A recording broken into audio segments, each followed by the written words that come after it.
자, 오순절은 히브리 말로 샤부옷이라고 이야기합니다. 샤부옷 한번 따라해 볼까요? 샤부옷.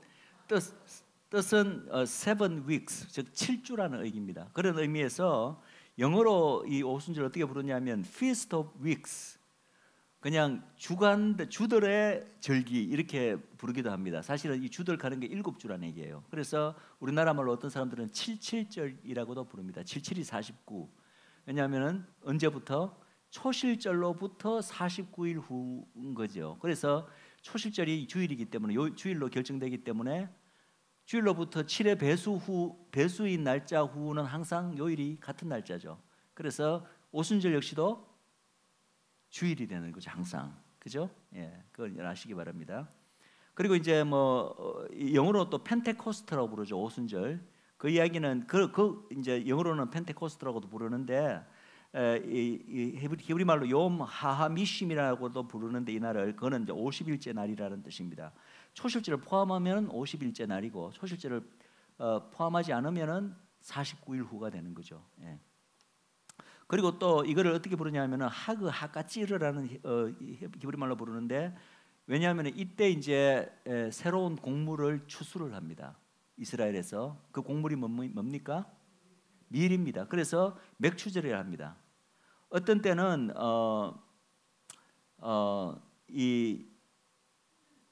이것 때문에 어떤 분이 막 헷갈리는데 욤 하비쿠림이라고도 하는데, 이 오순절을 가리켜 맥추의 초실절이라고도 불러요.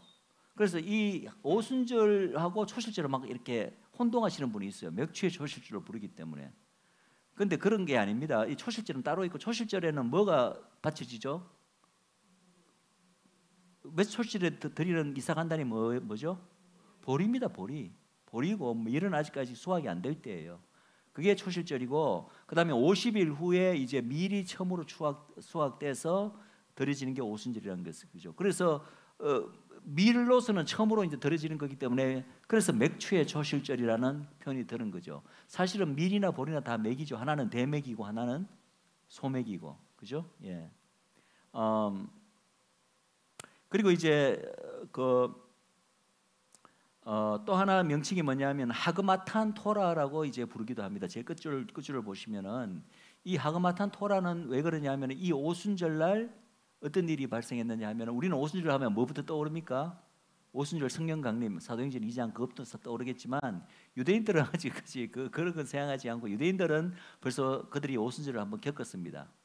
바로 시내산에서 모세에게 토라, 하나님의 율법이 주어진 날이 바로 오순절입니다. 그래서 이 날을 가리켜 율법 수요일이라는 의미에서 하그마탄 토라라고 그렇게 부릅니다. 자, 이 날도 다른 절기들처럼 일단은 모든 절기들은 성회로 모여야 되고, 그리고 항상은 아니지만은 이 날 역시도 안식일로, 큰 안식일이죠. 매주마다 돌아오는 토요일 안식일을 말하는 게 아니라 무슨 요일에 이게 오순절이 오든지 이 날은 또 안식일로 지켜야 됩니다. 그래서 이 날은 큰 안식일이다. 그리고 이 절기가, 이 오순절이 위치해 있는 그 위치가 어디죠? 봄절기, 그러니까 6월절, 초실절, 무교절 끝나고 50일 후잖아요. 그죠? 그리고 가을절기는 7월에 있으니까 이거는 이제 월로 따지면 한 3월 달쯤 됩니다. 이때가 유대력으로 시반월 3월입니다. 3월이니까 봄이네? 아니에요. 유대력으로 3월이면 양력으로는 여름입니다. 여름. 그리고 유대력으로 1월 정월, 6월절 있는 정월은 양력으로는 어떤 해는 3월, 어떤 때는 4월, 그때가 완전 봄이고, 유대력으로 3월인 시반으로는, 양력으로는 항상 여름쯤 됩니다. 7월 혹은 8월. 그래서 어떤 분은 이 오순절을 봄절기에 포함시켜 갖고 봄절기 4개로 이야기하시는 분도 있는데, 이것은 사실은 여름절기라고 부를 만합니다. 그런데 생각해 보세요. 우리가 흔히 봄절기는 예수님의 초림, 그리고 이 가을절기 3개는 예수님의 재림으로 이렇게 연결시키잖아요. 그런데 그 중간에 뚝 떨어져가 하나가 있는 절기가 이 오순절입니다. 그러면은 이게 만약에 봄절기와 가을절기가 예수님의 초림과 재림으로 연결된다면 중간에 뚝 떨어져 있는 여름절기 오순절은 뭐겠어요? 초림과 재림 사이가 있죠. 초림과 재림 사이에 뭐가 있죠? 우리가 흔히 말하는 교회 시대라고 불리는 그 시대를 우리가 살고 있잖아요. 그것만 봐도 이게 신비한 게 이 오순절은 누구와 굉장히 모든 절기가 이스라엘 백성에게 주어졌고 이스라엘 백성이 일차적으로 지켜야 되는 절기지만 오순절은 누구와 굉장히 깊은 연관성이 있겠어요? 우리 이방인들과도 깊은 연관성이 있는 절기가 바로 오순절이라는 거죠. 예. 그래서 이날은 뭐 처음 익은 열매, 이때 처음 익은 열매는 바로 밀입니다. 밀 수확 시기고, 그리고 밀은 보리에 비해서 훨씬 더 대량으로 수확된다. 이것도 좀 비슷하죠. 예.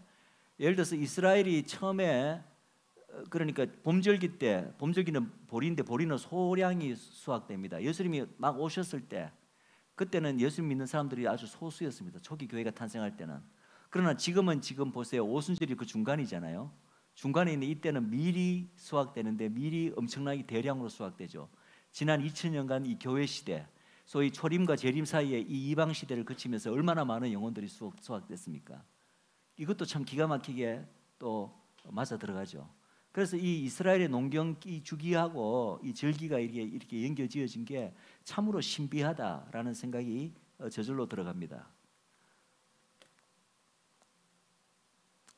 자, 여기 이제 뭐 오순절의 세세한 규례는 제가 다 설명하지 않고 넘어가겠습니다. 근데 그 중에 이제 특별히 제가 주목할 만한 점이 있어서 한 가지 말씀드리고 싶은 것은 오순절 규례 가운데 레위기서 23장이 이제 소위 절기장이나 불리는 여기에 어떤 규례가 있냐면은 이날은 누룩을 넣어서 구운 첫 이삭, 이때는 이 첫 이삭이 뭐의 이삭이겠어요? 밀이죠, 밀, 그죠? 밀떡을 굽는데 보통 떡은 하나를 드리는데 이때는 떡을 2개를 구워서 요제로 드리게 돼 있어요. 성전에 제사장에게. 그리고 하나님께 드리는 거죠. 그런데 더 이상한 것은 떡이 2개 드리는 것도 조금 이상한데 더 이상한 것은 누룩을 넣어서 구운 떡을 드린다는 거예요. 생각해 보세요. 누룩은 뭘 상징하죠? 죄. 하나님께 드리는 데서는 뭐든지 다 흠도 없고 점도 없고 죄와는 상관없는 거잖아요. 그죠? 예를 들어서 화재 같은 거 완전 태운다는 것도 먼저 전적인 헌신을 의미하기도 하지만 화목제나 이렇게 다 태운다는 것은 죄를 하나님 앞에 뭔가 제물을 바칠 때는 죄가 들어가서는 안 되니까 죄를 다 태워야 되는 거예요. 그런데 지금 하나님 앞에 떡 2개를 더 하는데 당연히 우리는 무교병을 2개를 구워서 드려야 되는데 유교병을 2개를 구워서 드린다는 거예요. 좀 이상하잖아요. 그 이제 그 이유는 성경은 설명하고 있지 않습니다. 근데 우리는 이제 해석해 볼 수는 있잖아요. 온갖 이제 왜 그럴까 해석해 볼 수는 있잖아요. 여러분들은 어떤 생각이 드세요? 왜 이 떡둘은 뭘 상징하는 것이고 또 왜 무교병이 아니고 유교병을 드릴까? 여러분 혹시 어떤 생각이 가지신 분이 계세요? 제가 이미 원래 한 줄 한 줄 보이도록 해야 이 답을 모르는데 스크린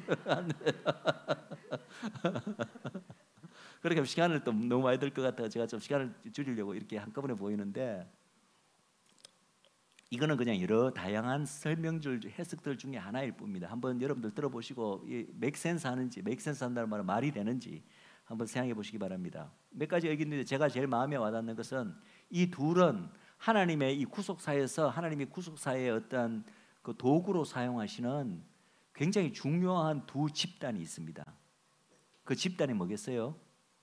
바로 이스라엘과 열방 교회를 의미합니다. 이방 교회.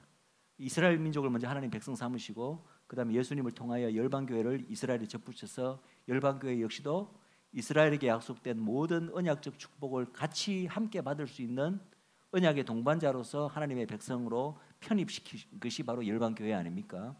그래서 이 하나님의 구속사에서는 하나님의 이 백성 어떤 느낌이 하나님의 백성 두 그룹이죠. 하나는 이스라엘과 교회라고 볼 수 있습니다. 물론 다 예수님 안에 있어야 됩니다. 예수님 안에서도 구별되는 두 그룹이 있는 거예요. 그래서 이스라엘도 그렇고 열방교회를 생각해 보시면은 그것이 바로 이 떡 둘이 상징하는 것이 아니겠느냐 이런 생각을 해봅니다.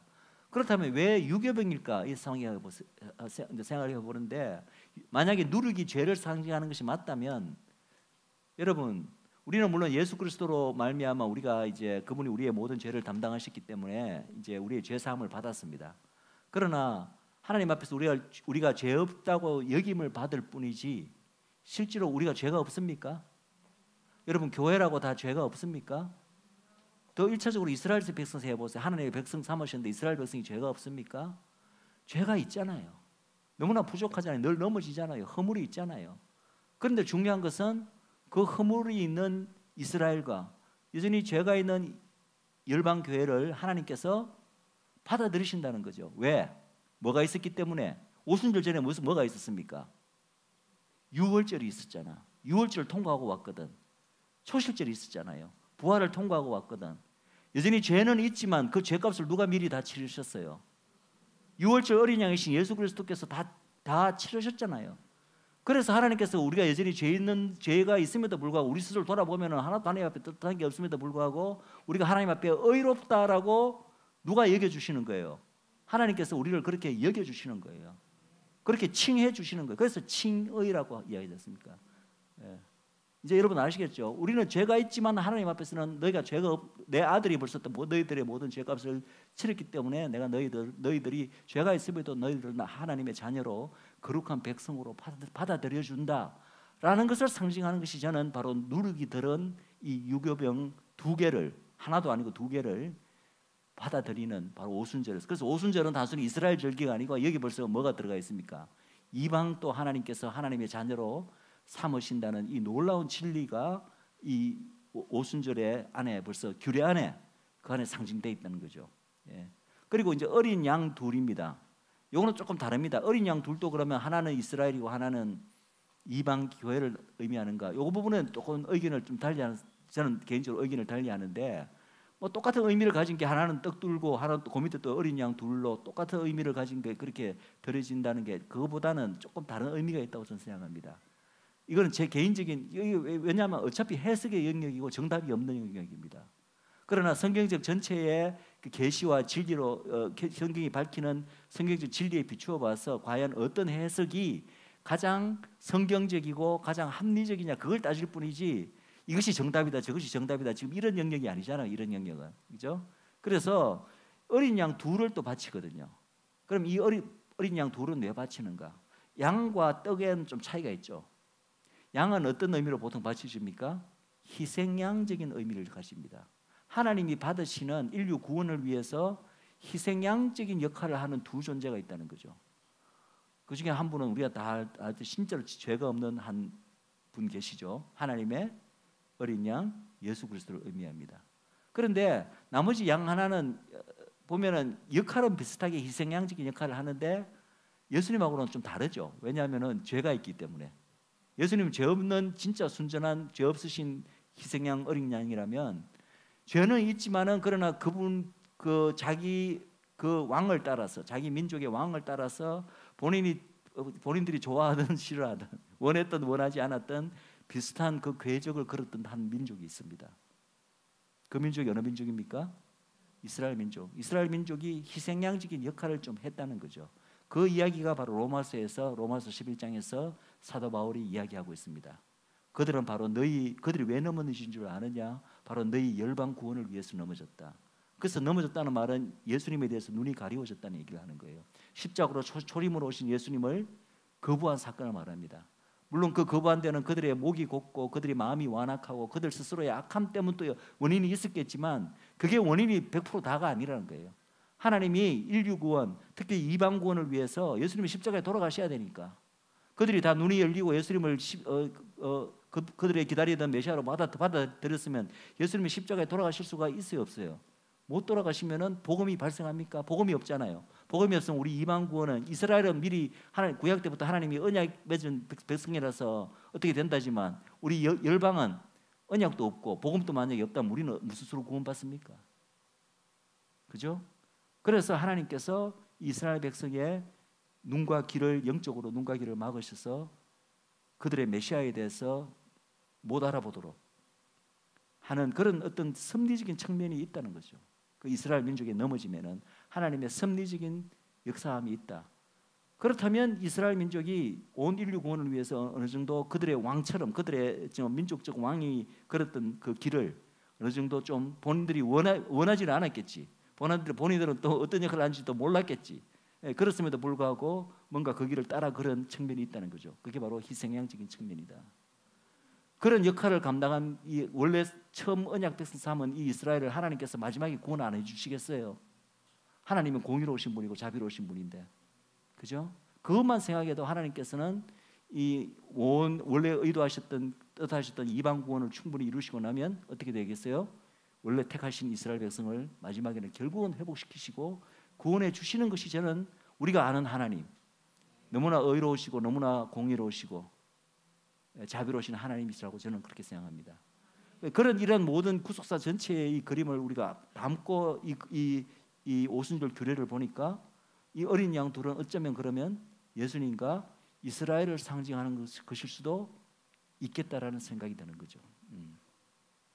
그리고 이제 이 오순절과 또 관련된 우리 이방과 관련된 아주 좀 이렇게 중요한 구절이 바로 이 규례 중에 하나는 이때가 바로 이제 추수기잖아요. 밀추수기잖아요. 그 밀을 이제 대량으로 추수를 하는데 이때 중요한 규례가 뭐냐면 밭에 이삭을 다 베지 말고 떨어진 것 줍지 말고 남겨두라는 거예요. 왜? 누구를 위해서? 가난한 자와 객을 위해서. 이 구약에 등장하는 가난한 자와 객은 바로 장차 하나님의 백성으로 합류하게 될 이방인을 상징합니다. 구약 때는 오직 이스라엘만 하나님의 백성이었잖아요. 그러나 장차 이방이 하나님의 백성 안으로 들어올 것을 성경은 미리 알고 하나님 다 밀고 알고 있기 때문에 그것을 상징하는 것으로, 그래서 여러분들 구약을 읽을 때 객이라는 단어, 영어로는 stranger 뭐 이렇게 번역해 놨는데, 이렇게 이런 단어가 등장할 때마다 아, 이거 이방을 의미하는구나. 이스라엘 안에 벌써 이방이 들어가 있는 거예요. 이스라엘과 하나님과 언약 관계를 맺으면서 막 이렇게 서로 간에 밀당하고 하는 그 모든 구약의 스토리 안에 이방이 한쪽 구석에서 벌써 이스라엘 속에 포함돼 갖고 그 모든 밀당 게임 안에 참여하고 있는 거예요. 이 놀라운 하나님의 이 구원의 역사입니다. 그래서 이 오순절에 보니까 벌써 여기 이방, 장차 이방이 하나님의 긍휼에, 이스라엘은 언약 때문에 뭐 어떻게 하나님이 구원해 주신다지만 우리는 정말 아무런 어떤 하나님과 관계가 없던 이들이었는데 오직 예수 그리스도를 통하여 오직 하나님의 은혜로 말미암아 구원받는 줄 믿습니다. 아멘이십니까? 그는 오직 하나님의 은혜예요. 근데 그 하나님의 은혜가 이 오순절 규례에 벌써 이방인들을 향한 이 하나님의 은혜가 이 가난한 자와 객들을 위해서 이 이삭을 남겨둬라. 이런 얘기를 보면은요, 여러분들 구약이 혹시 하나 떠오르는 얘기가 없습니까? 이거와 관련된 얘기가. 누가 한번 큰 소리로 얘기해 주세요. 예? 보아스와 룻 이야기, 룻기에 나오는 얘기입니다. 룻기하고 이 룻기는요, 룻기 강의를 하셨다 그랬죠, 그죠? 우리 최 목사님이. 룻기의 배경이 일어나는 그 시대적 배경, 시간적 배경이라보다 시간적 배경이 정확하게 1년의 어느 사이에 일어나는 얘기인지 아세요? 초실절에서 시작되어서 오순절로 끝납니다. 그 50일 기간 다음에. 그래서 이 룻기의 전체 영적 스토리 이 이야기 메시지가 이 초실절하고 오순절하고 뗄래야 뗄 수 없는 깊은 연관성이 있어요. 이 나오미와 룻이 그 땅에 돌아올 무렵이 막 보리 추수가 시작할 때였고, 마지막 이야기가 다 끝나고 보아스하고 결혼할 때가 오순절, 바로 이 밀추수할 때였다는 거죠. 그래서 유대인들은요, 지금은 이제 우리가 룻기를 이제 구속사적인 관점에서 이제 굉장히 이스라엘과 열방 예수님과의 그 삼각관계로 이렇게 놀랍도록 우리가 이제 이해를 하고 설명을 해내지만, 유대인들은 아직까지 예수님을 모르기 때문에 그런 걸 잘 모르잖아요. 모름에도 불구하고 유대인들은 오랫동안 절기 동안에 읽는 책들이 다 따로 정해져 있는데, 그들이 오순절날 읽는 책이 무슨 책인지 아십니까? 룻기를 읽어요. 왜 오순절날 룻기를 읽을까요? 바로 룻기가 이스라엘과 열방 사이에 이방 사이에 놀라운 그 관계도 이야기하고 있지만, 결국은 룻과 보아스와의 결혼이 의미하는 건 뭡니까? 룻은 이방 여인이고 보아스는 예수님을 상징하는 것이고, 그죠? 바로 열방 교회, 이스라엘이라는 나오미가 상징하는 그 이스라엘이라는 매개를 통해서 결국은 하나님 없는 언약도 없고 축복도 없는 이 룻이라는 한 이방 여인이 예수님을 상징하는 보아스랑 만나서 그의 신부가 되는 얘기잖아요. 거기에 룻의 나오미, 이스라엘을 상징하는 나오미의 역할이 핵심적인 역할을 해요. 만약에 나오미가 없었다면 룻은 보아스를 만날 기회조차가 없는 거예요. 이런 게 바로 이제 루키가 우리에게 가르쳐주는 굉장히 놀라운 구속사적인 그 픽처인데, 거기 무대가 바로 오순절 그 스토리가 가득하다는 거예요. 거기 보면 룻이 처음에 이제 그 보아스 밭에 갔을 때 가난하고 이렇게 남편도 잃어버리고 젊은 아주 아리따웠겠죠. 뭐 이쁘겠죠. 그러나 이 보아스가 어떻게 하죠? 이삭 다 줍지 말고 자기 종들에게 명해갖고, 그래서 이 고아 소녀가 고아는 아니고 남편이 없어요. 거기 고아나 다름없죠. 마음껏 줍게 하고, 심지어는 그거로 부족해서 어떻게 합니까? 뭘 어떻게 하라고 그래요? 이미 추수했는, 그래서 단을 쌓았는 데서 뽑아갖고 방바닥에 떨어 가자. 그게 보아스가 마음이 좋아 그런가요? 아니면 그게 뭘 나타냅니까? 우리 예수님을 상징하잖아요. 우리 예수님이 그러신 분이라는 거예요. 이방을 향한 그 사랑과 그 긍휼. 하여튼 그 룻기는 너무나 많은 풍성한 그 안에서 전할 이야기가 얼마나 많은지 모르겠어요. 근데 그것이 마지막에 이제 이 보아스와 룻의 결혼 이야기로 끝나는데, 그게 바로 오순절이라는 거예요. 오순절. 놀랍게도 오순절, 우리 열방과 예수님이 결혼한 날이 또 언제입니까? 오순절이에요. 오순절은 바로 결혼식이 있는 날입니다. 여러분들 아시기 바랍니다. 구약 때 이스라엘 민족과 하나님이 언약 관계가 바로 결혼 관계라는 걸 여러분들 아시죠? 결혼식을 올리신 장소가 어디죠? 시내산에서 모세의 율법을 통해서 하나님과 이스라엘 백성이 처음으로 언약 관계를 공식적으로 정식으로 체결한 게 시내산 언약입니다. 한마디로 결혼식을 맺은 거예요. 그런데 그 결혼식 맺은 날이 무슨 날이죠? 오순절. 그게 첫 번째 오순절이에요. 역사적 오순절. 그러다가 나중에 이제 하나님께서 이스라엘 신부만으로는 부족해. 열방 신부도 내가 좀 아내로 맞이해야 되겠어. 그래서 열방 신부를 아내로 맞이한 날이 바로 신약에 우리가 알고 있는 사도행전 2장의 오순절 성경 강림 사건입니다.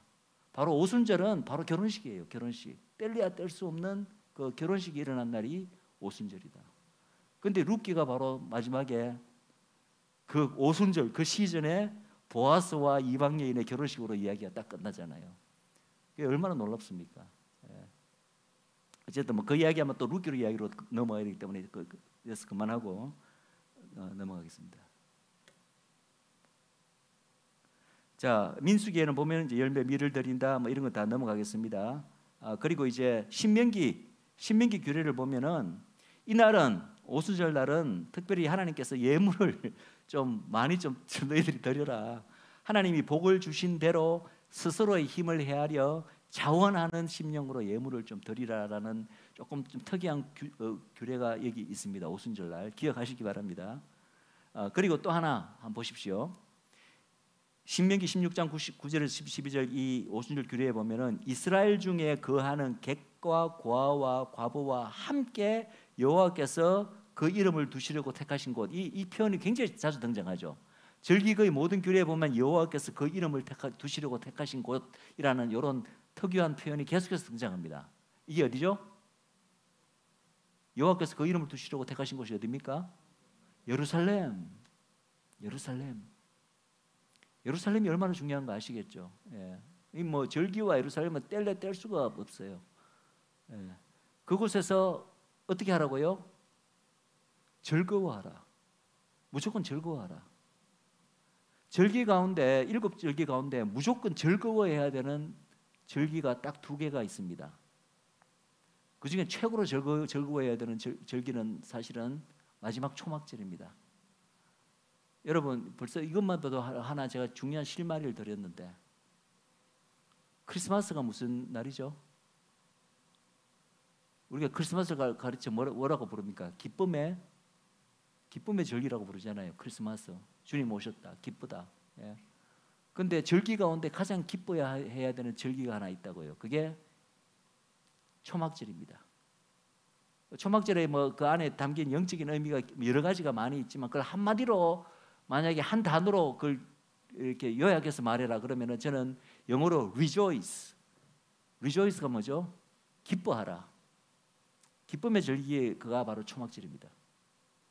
근데 바로 크리스마스가 우리가 다 기뻐해야 되는 절기잖아요.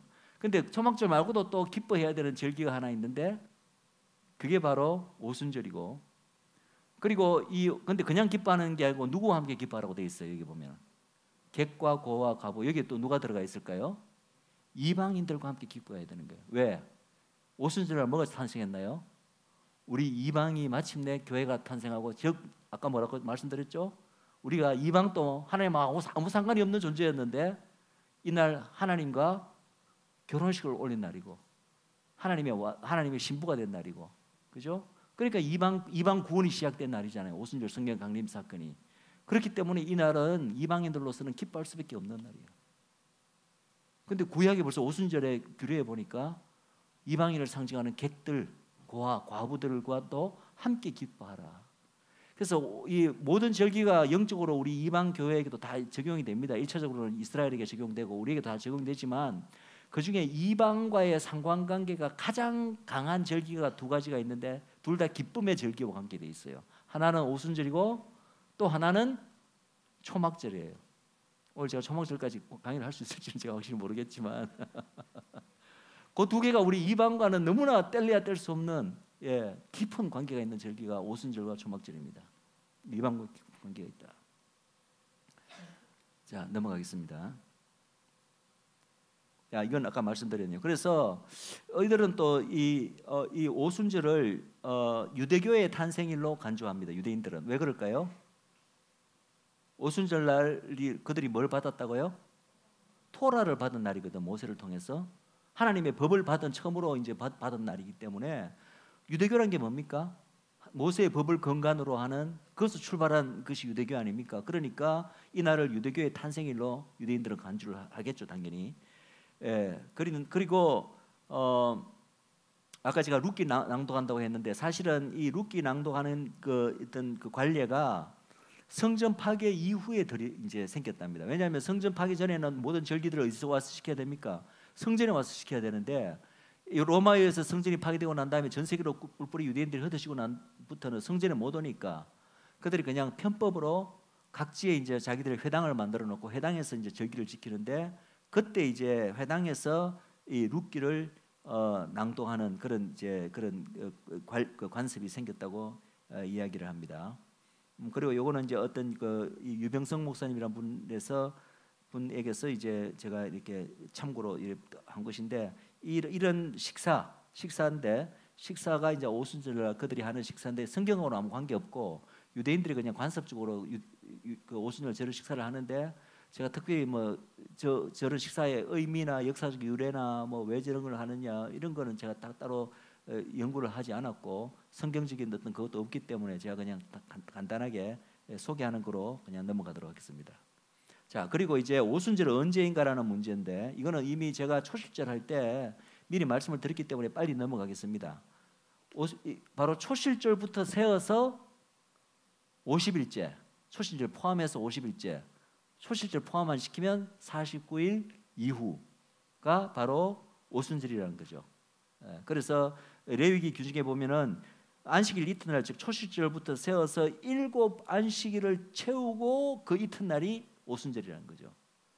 그러니까 이 표현만 보더라도 오순절이 아마 주일일 거라는 것이 그냥 이 표현 자체에서 이미 이렇게 사라져 있죠.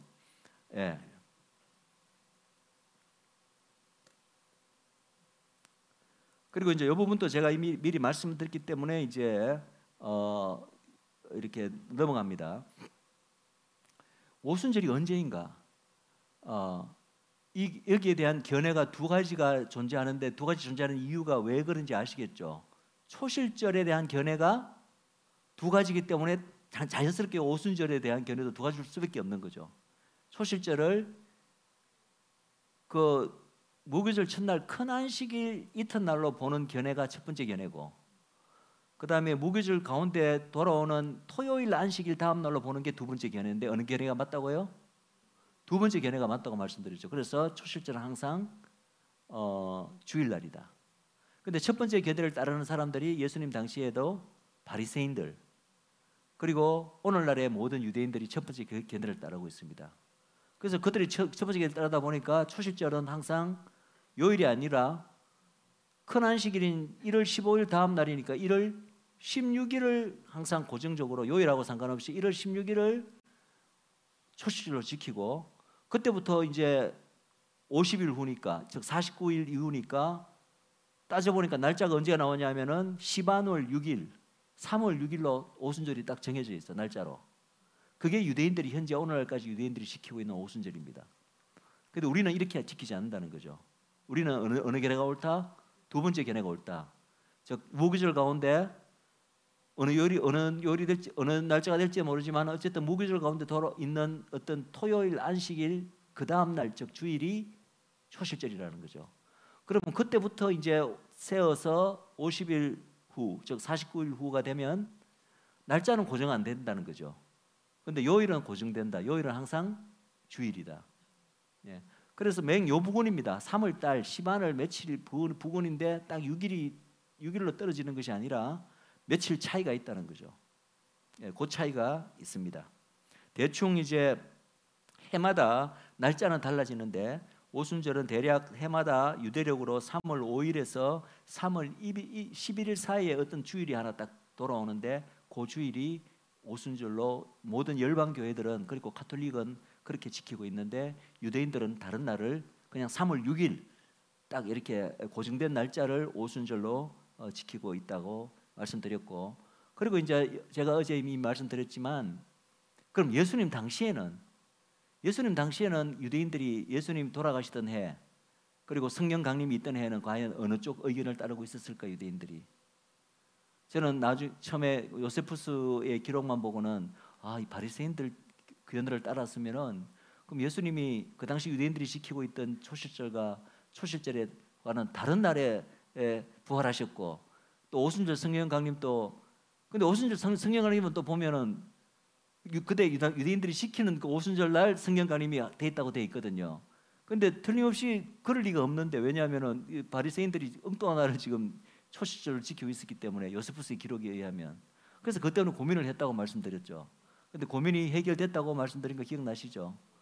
어떻게 해결됐죠? 예수님 당시에는 바리새인들이 득세하고 있는 것이 아니라 사두개파가 득세하고 있었다는 거죠. 그 자체가 저는 하나님의 섭리라고 봅니다. 하나님께서 그 득세하던 사두개파가 성전 파괴되고 난 다음에는 그냥 역사의 무대에서 사라져버리게 되었다. 그리고 지금 바리새파만 남아서 오늘날까지 초정통파 유대인들로 이어지게 됐다는 거. 근데 그들은 다 아직까지 예수님에 대해서 눈이 멀어가 있다. 절기도 잘못 엉뚱한 날 지키고 있고, 예수님에 대해서 눈물게 지키고 있다는 거. 이거 자체가 참 신비한 어떤 영예로 생각하는데, 어쨌든 저희들로서 너무나 다행스럽게도 예수님 당시에는 정확한 날짜에, 정확한 초실절날 예수님께서 부활하셨고, 정확한 오순절날 성령 강림이 이루어졌다는 거죠. 아멘이십니까? 예.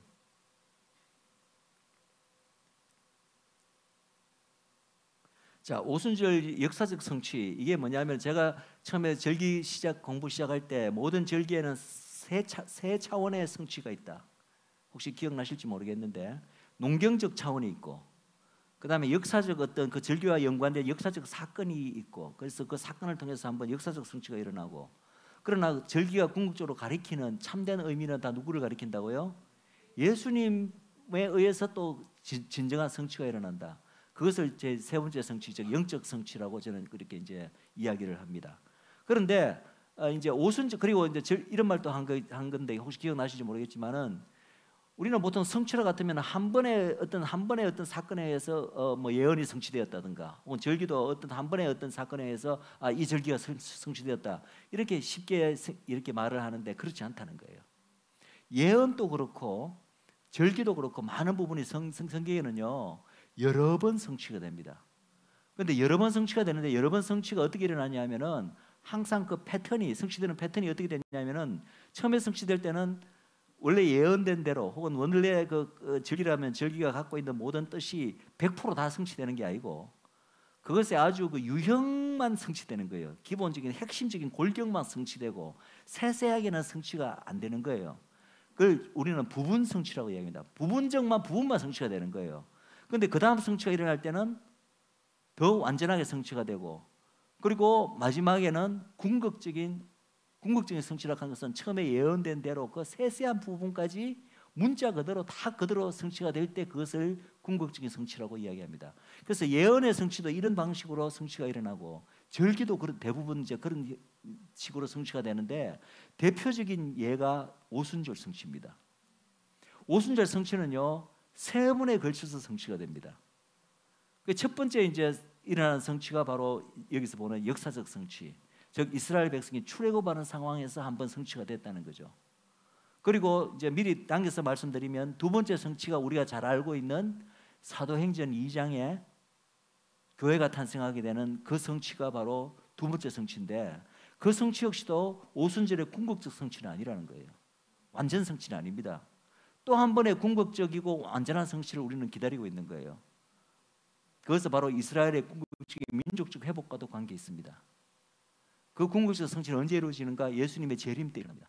재림 직전에 아마 일어나라고 저는 보는데, 그래서 오순절을 보시면은 오순절에 성취가 세 번의 성취가 있다.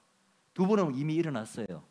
역사적 모세 때 역사적 성취, 사도행전 때에 저는 그것을 영적 성취라고 이제 부르는데 이제 교회에 대해서 영적 성취, 그리고 나중에 이제 이스라엘 민족의 회복과 더불어 실제로 모든 오순절의 모든 것들이 완벽하게 성취되는 또 한 번의 성취. 그것을 많은 이제 메시아닉 목사님들이나 많은 분들은 어떻게 부르냐면 제2의 오순절이라 불러요.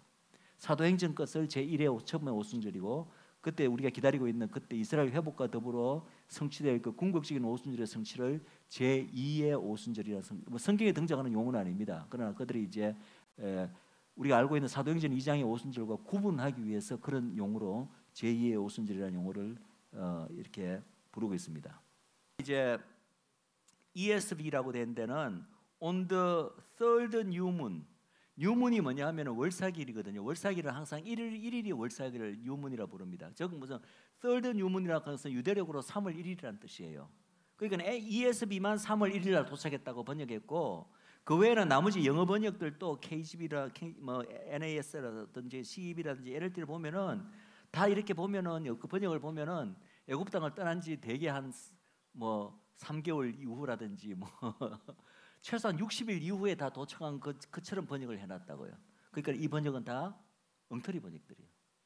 히브리어를 제대로 모르는 사람들이 이제 영어 학자들이 뭐 그렇게 자기들 나름대로 생각해서 번역을 해놨기 때문에 이런 엉뚱한 결과가 나온다는 겁니다. 그래서 참 제가 번역 이야기를 가끔씩 제 강의에서 하는데, 어떤 경우는 히브리적 어떤 백그라운드나 이런 그걸 잘 모르는 사람들이 번역을 하면은 항상 이런 오류가 이렇게 발생하기 쉽다는 것입니다. 그래서 여기에 대한 유대인들의 코멘트나 이런 걸 모든 걸 읽어보면은 뜻은 명확합니다. 이 히브리적 표현을 잘 몰라서 그런데 어쨌든 대부분의 번역을 따르면은 시내 광야 도착한 날이 이미 초실절로부터 최소한 50일 이후가 지난 후에 도착한 거로 돼버려 갖고, 이거 뭐 시내 광야에 있었던 일이 이게 오순절 사건하고는 아무 관계가 없어 버리는 그런 이제 오류가 생긴다는 거죠. 근데 유대 전성에 의하면 정확하게 시내 광야에 도착한 날은 3월 1일이라고 그렇게 이제 돼 있습니다.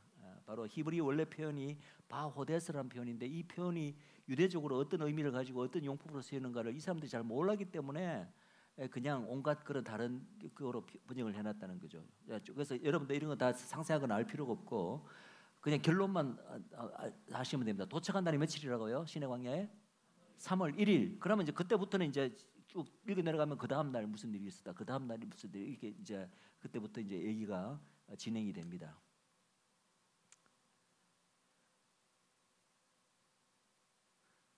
그래서 이제 3월 1일 도착했고 따라가 보면 실제로 제3일 여호와께서 이제 그 불과 연기와 구름과 뭐 이런 흑암 가운데 나타나신 제3일은 며칠이 되냐면은 3월 6일이 되고 그래서 이날 유대인들이 이 날을 오순절로 여긴다고 말씀했죠. 1월 16일을 일이 초실절로 여기고 이때부터 카운트해 보면 딱 50일 날이 3월 6일이 되거든요. 실제로 이 날이 여호와께서 불과 영과 강림으로 내렸고 이스라엘 백성에게 십계명을 말씀으로 선포된 날이 이 날이에요. 3월 6일.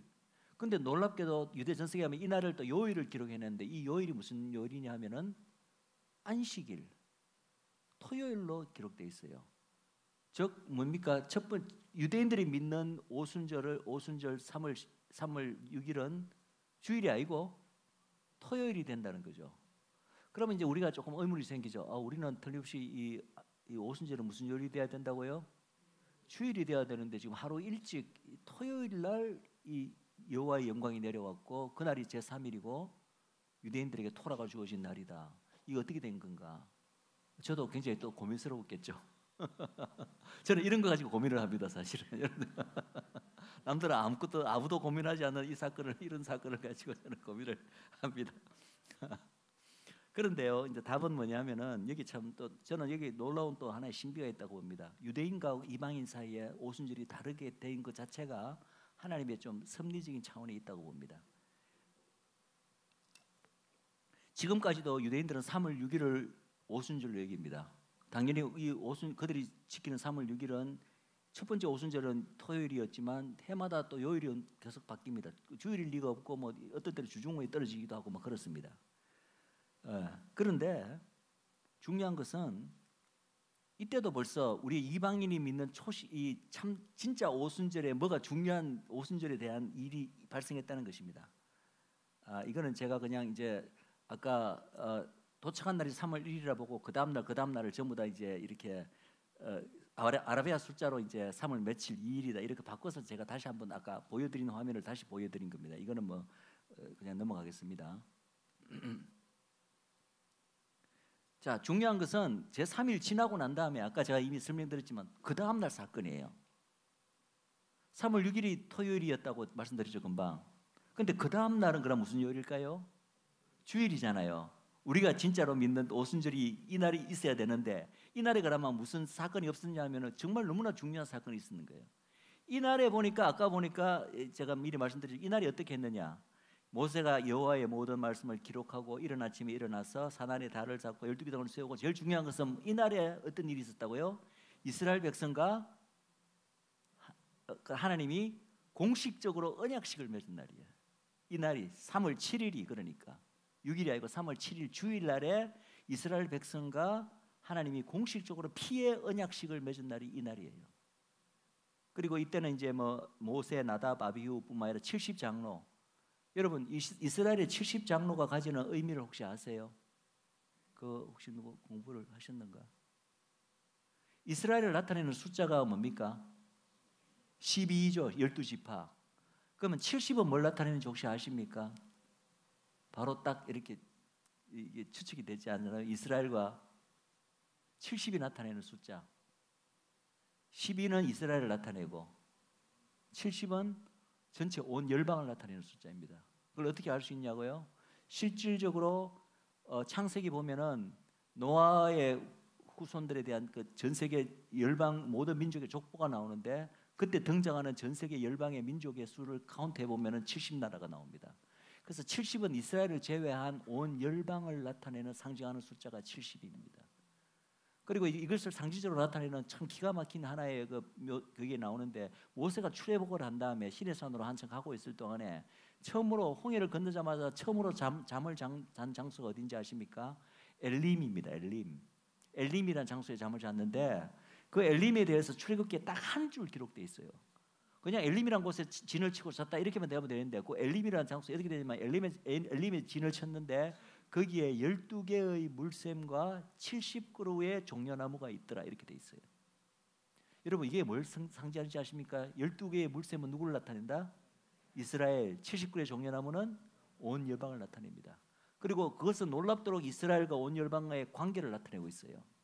마치 여러분 사막이잖아요. 이 물샘은 사막의 오아시스를 말하는 거예요. 사막에서 종려나무가 자라려면 어디 있어야 돼요? 물샘 물가에 있어야 되잖아요. 마치 12 물샘이 나타내는 이스라엘과 70그루의 종려나무가 나타내는 열방과의 관계가 마치 사막의 오아시스와 그 주위에 있는 이 나무의 관계와 같다는 거예요.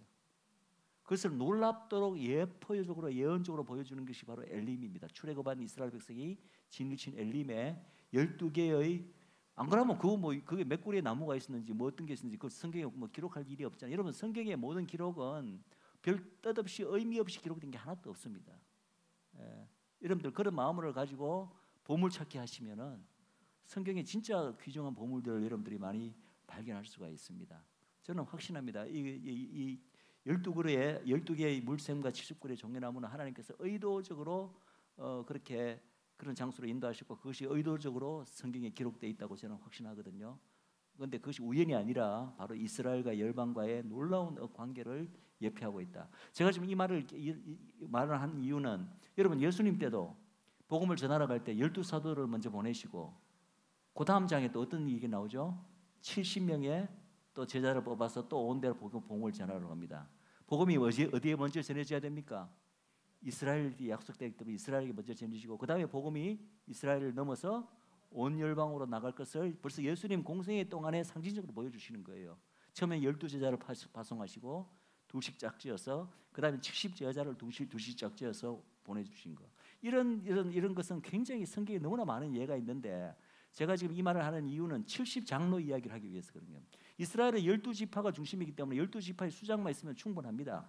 그죠? 모세가 있고 그런데 굳이 70장로를 왜 세웠을까요? 70이 뭐가 관계 있길래? 사실은 70이 어디서부터 출발한지 아십니까? 야곱이 일가 친척을 다 이끌고 애굽으로 내려올 때 일가 친척 수가 몇 명이었어요? 70이에요. 그러니까 그 사건 자체가 그냥 뭐 우연히 70명이 애굽으로 처음 내려간 게 아니라 이 70이라는 숫자가 온 열방을 상징하는 것이기 때문에 굉장히 깊은 영적인 의미가 있습니다. 그걸 지금 다 설명하지. 그래서 제가 말하는 것은 70은 온 열방을 상징하는데 이스라엘 민족은 12지파만 있어도 충분할 것 같은데 처음부터 출애굽할 때부터 벌써 그 안에 70장로 시스템을 갖고 있는 거예요. 왜 그런지 아세요? 이스라엘은 열방을 대표하는 제사장 국가입니다. 그래서 이스라엘은 벌써부터 출발 때부터 열방을 품고 있는 나라예요. 열방을 위해서 뭔가 어떤 역할을 하도록 하나님께서 택하신 민족이 이스라엘이기 때문에 그래서 그들이 하나님과 가지는 모든 관계 안에 벌써 열방이 그 한쪽에 들어가 있는 거예요. 지금 보세요. 지금 이스라엘이 하나님과 언약식을 맺잖아요. 그죠? 이스라엘 백성과 하나님이 모세의 그 법을 두고 지금 언약을 처음으로 맺는데 거기 누가 지금 들어가 있어요? 70장로가 들어가 있다는 거예요. 이건 뭘 나타내는지 아십니까?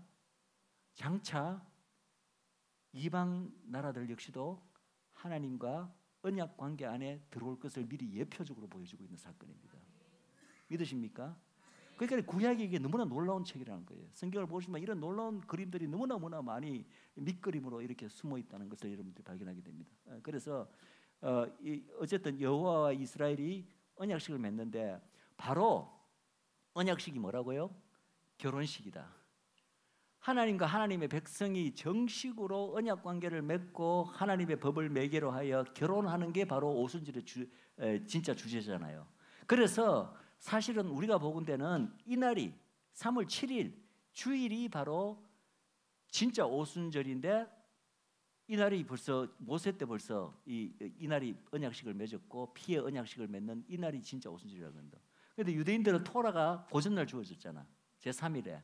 그래서 그들은 바로 아직까지도 이 주일을 알지 못하고 고전날을 유대인들은 그 전날을 3월 6일을 이제 오순절로 여기고 지금까지도 오순절로 지키고 있다는 거예요. 예. 근데 그러니까 어떤 이제 결론적으로 말하면 우리가 믿는 참 진짜 오순절 그리고 유대인들이 믿는 잘못 오순절이 이렇게 두 개가 이제 이렇게 따로 구분되어 있죠.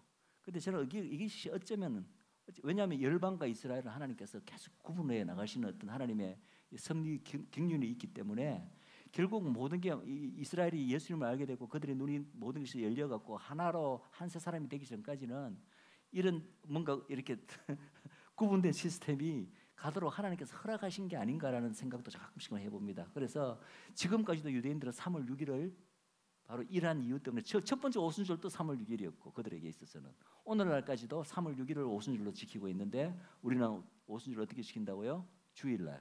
그죠? 주일날을 오순절로 지키고 있는데 놀랍게도 첫 번째 이 출애굽 그 오순절 상황에서도 벌써 우리가 지키는 진짜 오순절에 정말 오순절의 그 의미를 가지는 중요한 사건이 일어났다는 거죠. 그게 뭐냐? 하나님의 백성과 하나님이 정식으로 피의 언약식을 맺고 결혼식을 올리는 사건이 이날에 주어졌다는 거죠. 예. 이 정도로 이 부분에 이 정도로 하고 넘어가겠습니다. 다른 부분들도 있지만 여러분들이 나중에 좀 참고하시고 빨리 좀 제가 진행을 해야 되기 때문에. 자, 그리고 이제 특별히 제3일이라는 의미가 굉장히 있는데 성경 전체에 보면은 사흘, 3일 이런 게 너무나 등장합니다. 보십시오. 3일이 왜 3월 1일에 도착했는데 시내 광야에 그럼 3일 그러면 제 3일이 3월 3일도 아니고 3월 6일이 3일이었어. 그러니까 무슨 말이냐면은 3월 4일 돼 갖고 모세한테 나타나서 하나님께서 오늘과 내일 이틀을 너희들이 몸을 성결케 하라. 제 3일에 내가 나타나겠다. 그래서 사실은 3일이 보니까 3월 3일이 아니고 3월 6일이 제 3일이었어. 그죠? 그러니까 이거 보세요. 이거 뭐 어떤 기준에서 하나님께서 그러면 굳이 사흘이라 할 필요도 없잖아요.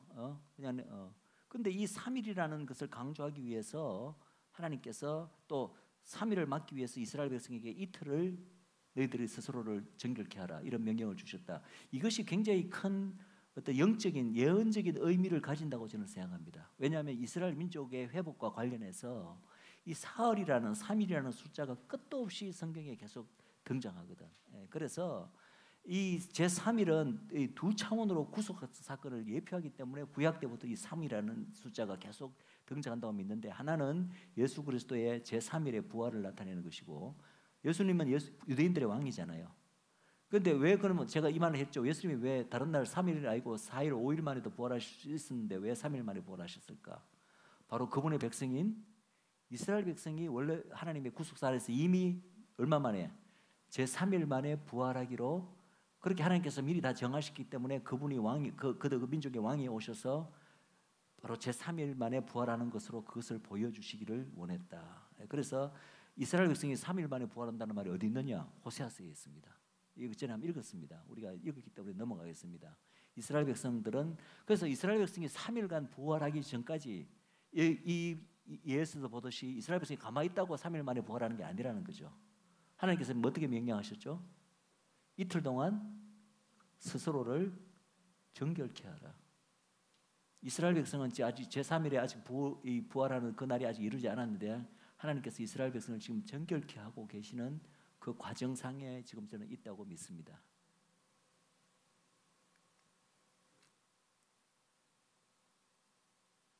자, 이 바로 언약식이 시내산 언약식이 바로 유대인들의 결혼식과 관계된다는 이야기를 했습니다. 그래서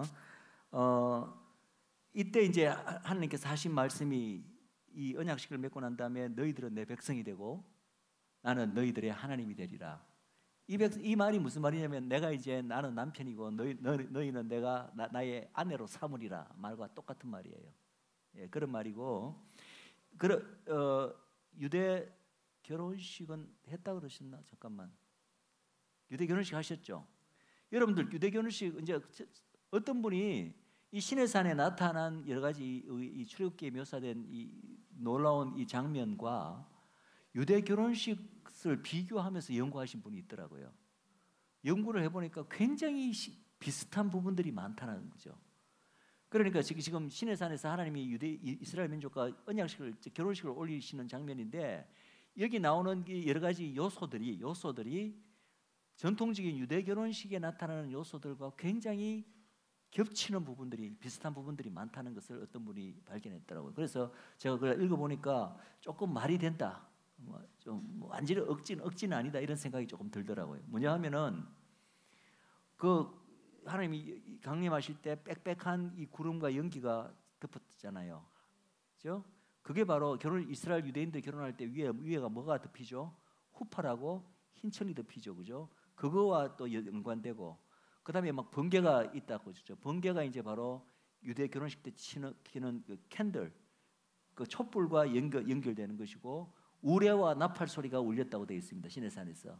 그게 결혼식에서는 뭐가 울리죠? 우리 목사님들 보시는 저거 쇼파, 나팔. 예, 그게 바로 거기에 해당되고. 그 다음에 또 기가 막힌 것은 이제 이 시내산에 강림하셔서 이스라엘 백성과 결혼식을 하는데 제일 중요한 게 언약서 아닙니까? 언약서 모세의 율법이 기록된 그죠? 언약서죠. 유대 결혼식 배우신 분은 아시겠지만은 유대 모든 남편과의 아내들은 결혼할 때 매개가 되는 하나의 어떤 결혼 계약서가 있습니다. 그것을 뭐라고 부르죠? 케투바라고 혹시 강의 들으신 분 기억나시죠? 바로 지금 하나님과 유대 백성들, 이스라엘 백성들이 이 시내산에서 언약식, 결혼식을 하실 때 케투바에 해당되는 게 뭐냐면은 모세의 율법이에요. 모세가 율법이 기록된 그 안에 모든 남편의 권리, 아내의 권리, 의무, 뭐 모든 것들이 다 기록된 그 관계를 규정하는 것이 바로 케투바인데, 본래 유대 결혼식에서도 남편과 아내 사이의 그 모든 결혼 관계가 규정되는 것이 케투바거든요. 그것이 바로 모세의 이 언약서에 해당되는 것이고, 예. 그리고 이제 핏뿌림, 피는 항상 뭐와 연결됩니까? 예수님께서도 너희들이 마시는 이 포도주가 내가 너희를 위해서 흘리는 피라고 했잖아요. 유대 결혼식에서 포도주지만 여기서는 이제 언약식을 맺을 때 아까 말씀드렸죠. 피가 뿌려졌다고 했죠. 그것도 연결이 되고, 그 다음에 혼인잔치, 유대인들은 이제 결혼식을 올리면 혼인잔치를 하잖아요. 여기도 아까 제가 말씀드렸지만 하나님을 바라보면서 언약식을 맺고 난 다음에 잔치가 벌어졌잖아요. 그죠? 식사교제. 그래서 이렇게 이 시내산에서 이 놀라운 광경을 바로 유대인들의 결혼식과 연결해서 이렇게 어떤 분이 이렇게 했는데, 뭐 약간은 조금 억지로 끼 맞추는 듯한 느낌이 없지 않아 있지만, 그러나 또 전혀 상관없는 것 같지는 않은, 그런 부분을 한번 느낍니다. 그리고 이제 제가 사실은 이 역사적 첫 오순절을 이렇게 자세하게 하는 이유가 있습니다. 제가 아까 이 말씀드렸죠. 오순절이나 예언은 한 번 성취가 되는 것이 아니라 여러 번에 걸쳐서 성취되는데, 부분 성취에서 완전 성취로 나아간다. 그런데 중요한 것은 뭐냐면, 이 설사 부분 성취라도 이 성취가 일어날 때 반드시 일어나야 되는 핵심적인 요소들은 벌써부터 성취가 돼야 된다는 거죠. 무슨 말인지 알겠습니까? 세세한 부분은 다를 수가 있지만은 그 세세한 부분까지 완전 성취되는 것은 완전히 궁극적으로 성취가 될 때 일어납니다. 그러나 처음에 성취되는 부분 성취라도 이 성취에 있어서 가장 핵심적인 그 골격이 되는 부분들은 꼭 일어난다는 거죠. 제가 오순절 몇 번 성취가 된다고 이야기했죠? 3번. 역사적 성취, 그리고 사도행전에서 또 오순절 성령할 때 성취, 그리고 우리가 기다리고 있는 제2의 오순절의 성취. 그게 3번인데 그 가운데 공통적인 패턴이 있다는 거예요. 오순절의 성취이기만 하면 반드시 일어나야 되는 공통적인 요소, 특징 혹은 패턴들이 있다는 거죠. 그럼 그 패턴이 언제부터 나타나기 시작했냐면은 첫 번째 오순절 성취 때부터 그 패턴들이 보이기 시작했다는 거죠. 그래서 우리가 지금 그 패턴들을 한번 알아보자는 거죠. 패턴들을 딱 이걸 머리에 딱 가지고 있으면은 오순절 성령 강림 때 사도행전에 거기서도 이 패턴이 나타나는가? 나타난다는 거죠. 그러면 마지막 때 아직 성취는 일어나지 않았지만 마지막 때 제2의 오순절 우리가 기다리고 있는데, 그때는 그러면 똑같은 패턴이 일어날 거 아니에요. 그럼 그때 그 패턴은 어떠한 모습으로 나타날 것인가? 우리가 미리 알고 예상을 하고 기다릴 수가 있겠죠. 그런 걸 한번 해보자는 거예요 지금. 그래서 그럼 이때 역사적 이 오순절 성취에서 나타난 패턴이 뭐냐? 이제 패턴 카면 좀 여러분들이 조금 약간 머릿속에 이게 뭘 말하는 거에 좀 약간 희미할 수 있지만은 한번 제가 무슨 말하는지 한번 보시면 알 것입니다. 이 첫 번째 오순절에서 나타난 패턴이 뭐냐면은, 첫 번째는 먼저 이 오순절이 있기 전에 먼저 사전에 있어야 되는 게 하나 있는데, 뭐냐면은 이미 어떤 주어진 언약에 따라서 하나님께서 이스라엘을 하나님의 백성으로 이미 부르셨다는 거예요. 이건 언제 일어났죠? 홍해를 건너기 전에 이미 애굽 땅에 있을 때부터 하나님께서 이스라엘을 내 백성으로 부르시고 택하십니다. 이때 정식으로 언약 관계로 언약 백성으로 태어난 것은 이 오순절 이 언약식을 통해서 태어났지만, 이미 홍해 사건 출애굽도 있기 전에 출애굽기를 읽어보면 이미 하나님께서 이스라엘 백성을 내 백성이라 부르고 계세요. 즉 하나님의 이 백성을 선민 삼으신 것은 하나님의 주권적인 선택에 의한 선택은 그 이전에 이미 있었다는 거죠. 무슨 말인지 알겠죠? 그런데 그 선택 자체가 하나님이 변덕스럽게 내가 갑자기 오늘 내가 어떤 백성을 내 백성 삼아야 되겠다 이렇게 갑자기 하신 게 아니라 뭐에 따라서 그 이전에 주어진 어떤 약속, 언약에 따라서 선택이 일어났다는 거예요. 그 이전에 주어진 약속은 언제 주어진 약속이죠? 아브라함 때 주어진 약속이에요. 아브라함 때. 그래서 아브라함 때 왜 너 후손들이 애굽에 잡혀갖고 400년간 이끌고 내가 때가 되면은 그 백성들을 거기서 이끌어내리라. 동물들 사체 쪼개놓고 그 사이에 하나님 횃불 지나가고 할 때, 그때 이미 하나님께서 아브라함에게 언약을 통해서 장차 이 이스라엘 민족을 하나님께서 하나님의 언약 백성으로 삼아서 탄생시킬 것을 미리 약속을 해놨잖아요. 그러다가 세월이 지나서 이제 때가 되니까 애굽 백성이 애굽에서 이제 항상 종살이 할 때, 그때 하나님의 때가 이르니까 마침내 출애굽시킨 거죠. 그래서 중요한 것은 하나님의 언약에 따라서 하나님의 그 주권적인 선택이 먼저 있어야 된다. 이 오순절이 일어나기 이전에. 그것이 첫 번째 패턴입니다. 그리고 이제 하나님을 선택하시는 이유는 바로 하나님의 언약적 신실성과 주권적 그 선택으로 그 선택이 일어난다. 그 다음에 오순절 일이 있기 전에, 시내 산에서 오순절 있기 전에 이스라엘이 뭘 통과했습니까? 홍해를 통과했죠. 홍해가 갈라지는 초자연적인 기적을 겪었잖아요. 즉 뭐냐면 오순절이 일어나기 전에 뭐가 있어야 된다? 하나님의 초자연적인 구원 사건이 먼저 선행돼야 된다는 거죠. 여러분들 이거 할 때부터 벌써부터 지금 두 번째 오순절 머릿속에 생각하셔야 돼요. 두 번째 오순절이 우리가 잘 알고 있는 오순절 성령 강림 사건이잖아요. 그러니까 지금 제가 이 역사적 이 오순절 이야기 패턴을 지금 쭉 짚어 나갈 때, 이게 예수님 당시에는 이게 어떻게 이루어질지 머릿속으로 이제 이게 머리를 지금 이렇게 회전하셔서 한 생각을 해보세요. 예. 이게 어떻게 예수님 때는 이것이 연결되는가? 예수님 때도 마찬가지잖아요. 첫 번째도 마찬가지지만 마찬가지 예수님 때도 오순절 성령 강림 사건 이전에 이렇게 초자연적인 하나님의 구원 사건이 있었습니까? 뭘 나타내는 거죠? 예수님의 십자가 사건이에요. 십자가 사건.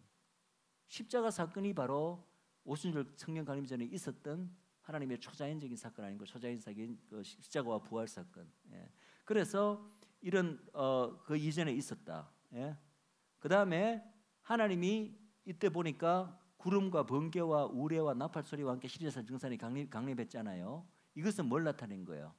오순절이 성취가 일어날 때는 뭔가 하나님이 눈에 안 보이시는 어떤 영적이신 분인데 뭔가 가시적인 어떤 거로 우리가 뭔가 그분의 존재를 느낄 수 있는 가시적인 형태의 하나님의 현현이 오순절에 나타난다는 하나의 패턴을 우리가 볼 수가 있죠. 여기서 이 패턴이 두 번째 성취에도 세 번째 성취에도 그대로 나타납니다.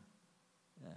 이것을 볼 수가 있고, 그 다음에 또 하나 중요한 것은 이 오순절 첫 번째 오순절에 뭐가 주어졌어요? 하나님의 백성에게 뭐가 주어졌습니까? 하나님의 법이 주어졌죠. 법이 어디에 새겨졌나요? 돌판에 새겨졌죠. 그러면 또 여러분 바로 떠올려야죠. 예수님 두 번째 때는 어떤 일이 발생했는가? 그때도 하나님의 법이 주어졌습니까? 오순절 성령 강림 때 주어졌죠. 그게 새 언약 아닙니까? 새 언약 여러분 공부하셨겠지만 새 언약 때는 어떤 일이 일어난다고 미리 예언이 되어 있나요?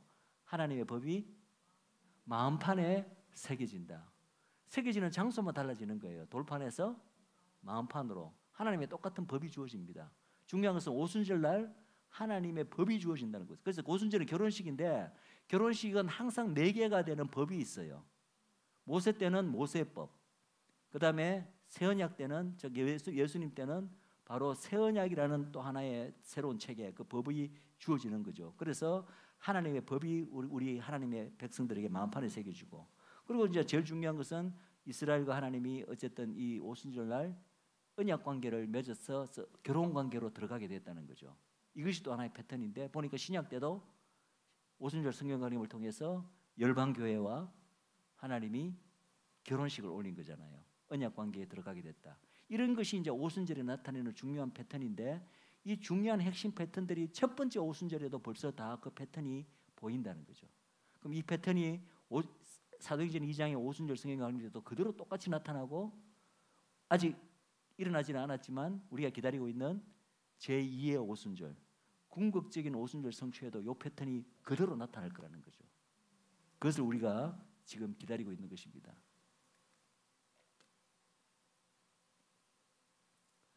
자, 오순절의 영적 성취와 궁극적 성취. 이제 이건 제가 미리 좀 땡겨서 말했습니다. 제가 말하는 영적 성취라 하면 사도행전 2장 사건을 말하는 거예요. 왜 이 영적 성취라 했냐면은 이 오순절의 성취와 본래 직접적으로 관계된 민족은 이스라엘입니다. 근데 이 오순절이 지금 사도행전 2장에 보면은 오순절로 열방교회가 탄생했잖아요. 열방교회는 사실은 오순절이 성취가 되긴 됐는데, 오순절에 원래 어떤 그 모든 그것이 문자 그대로 성취됐다기보다는 영적으로 열방교회에게 성취된 것이 오순절 성령 강림 사건이에요. 그래서 이 사도행전 2장의 사건을 저는 영적 성취라고 부릅니다. 오순절의 영적 성취. 이방인들에게는 모든 것이 하나님의 언약이 보통은 영적으로 적용됩니다. 아브라함의 언약 아시죠? 아브라함의 언약. 아브라함에게 하나님께서 많은 언약을 주셨잖아요. 그럼 아브라함의 언약은 이스라엘에게만 해당되는 언약이 아니라 온 열방들에게도 해당됩니다. 그런데 여러분 생각해 보세요. 한 가지 예만 들을게요. 아브라함의 언약이 모든 이방인들에게도 문자 그대로 다 적용됩니까? 예를 들어서 아브라함의 언약 가운데 가장 중요한 언약이 뭡니까? 땅의 언약인데 내가 너의 후손들에게 그 가나안 땅, 그 경계를 다 정해 주셨잖아요. 가나안 땅을 내가 대대손손 영원히 주리라 이런 약속이 그 안에 포함되어 있습니다. 그러면은 우리도 아브라함의 후손이잖아요. 이스라엘만 아브라함의 후손이 아니라 우리도 틀림없이 아브라함의 후손이라고 성경은 그렇게 부르고 있잖아요. 그러면 그 땅의 약속도 우리에게도 적용돼야 될 거 아니에요. 그 아브라함의 후손들에게 주신 약속이니까, 그죠? 약속이 땅의 약속 외에도 많은 약속이 있지만 제가 하나의 지금 예를 들고 있는 거예요. 그럼 땅의 약속 성경에 보시면은 우리도 아브라함의 후손이라고 그러면 우리가 모든 열방의 하나님의 자녀들이 그 전부 다 가나안 땅, 그 지금 이스라엘 땅에 다 몰려가서 거기서 살아야 됩니까? 문자 그대로 그게 우리한테 적용되면 우리도 다 그렇게 돼야 되잖아요. 아니잖아요. 그건 아니잖아요. 제가 말하는 포인트는 뭐냐면은 약속이 있는데 약속이 아브라함의 육적 자손인 이스라엘에게 적용될 때하고 영적 자손인 이방인들에게 적용될 때는 적용되는 방식이 들리다는 거죠.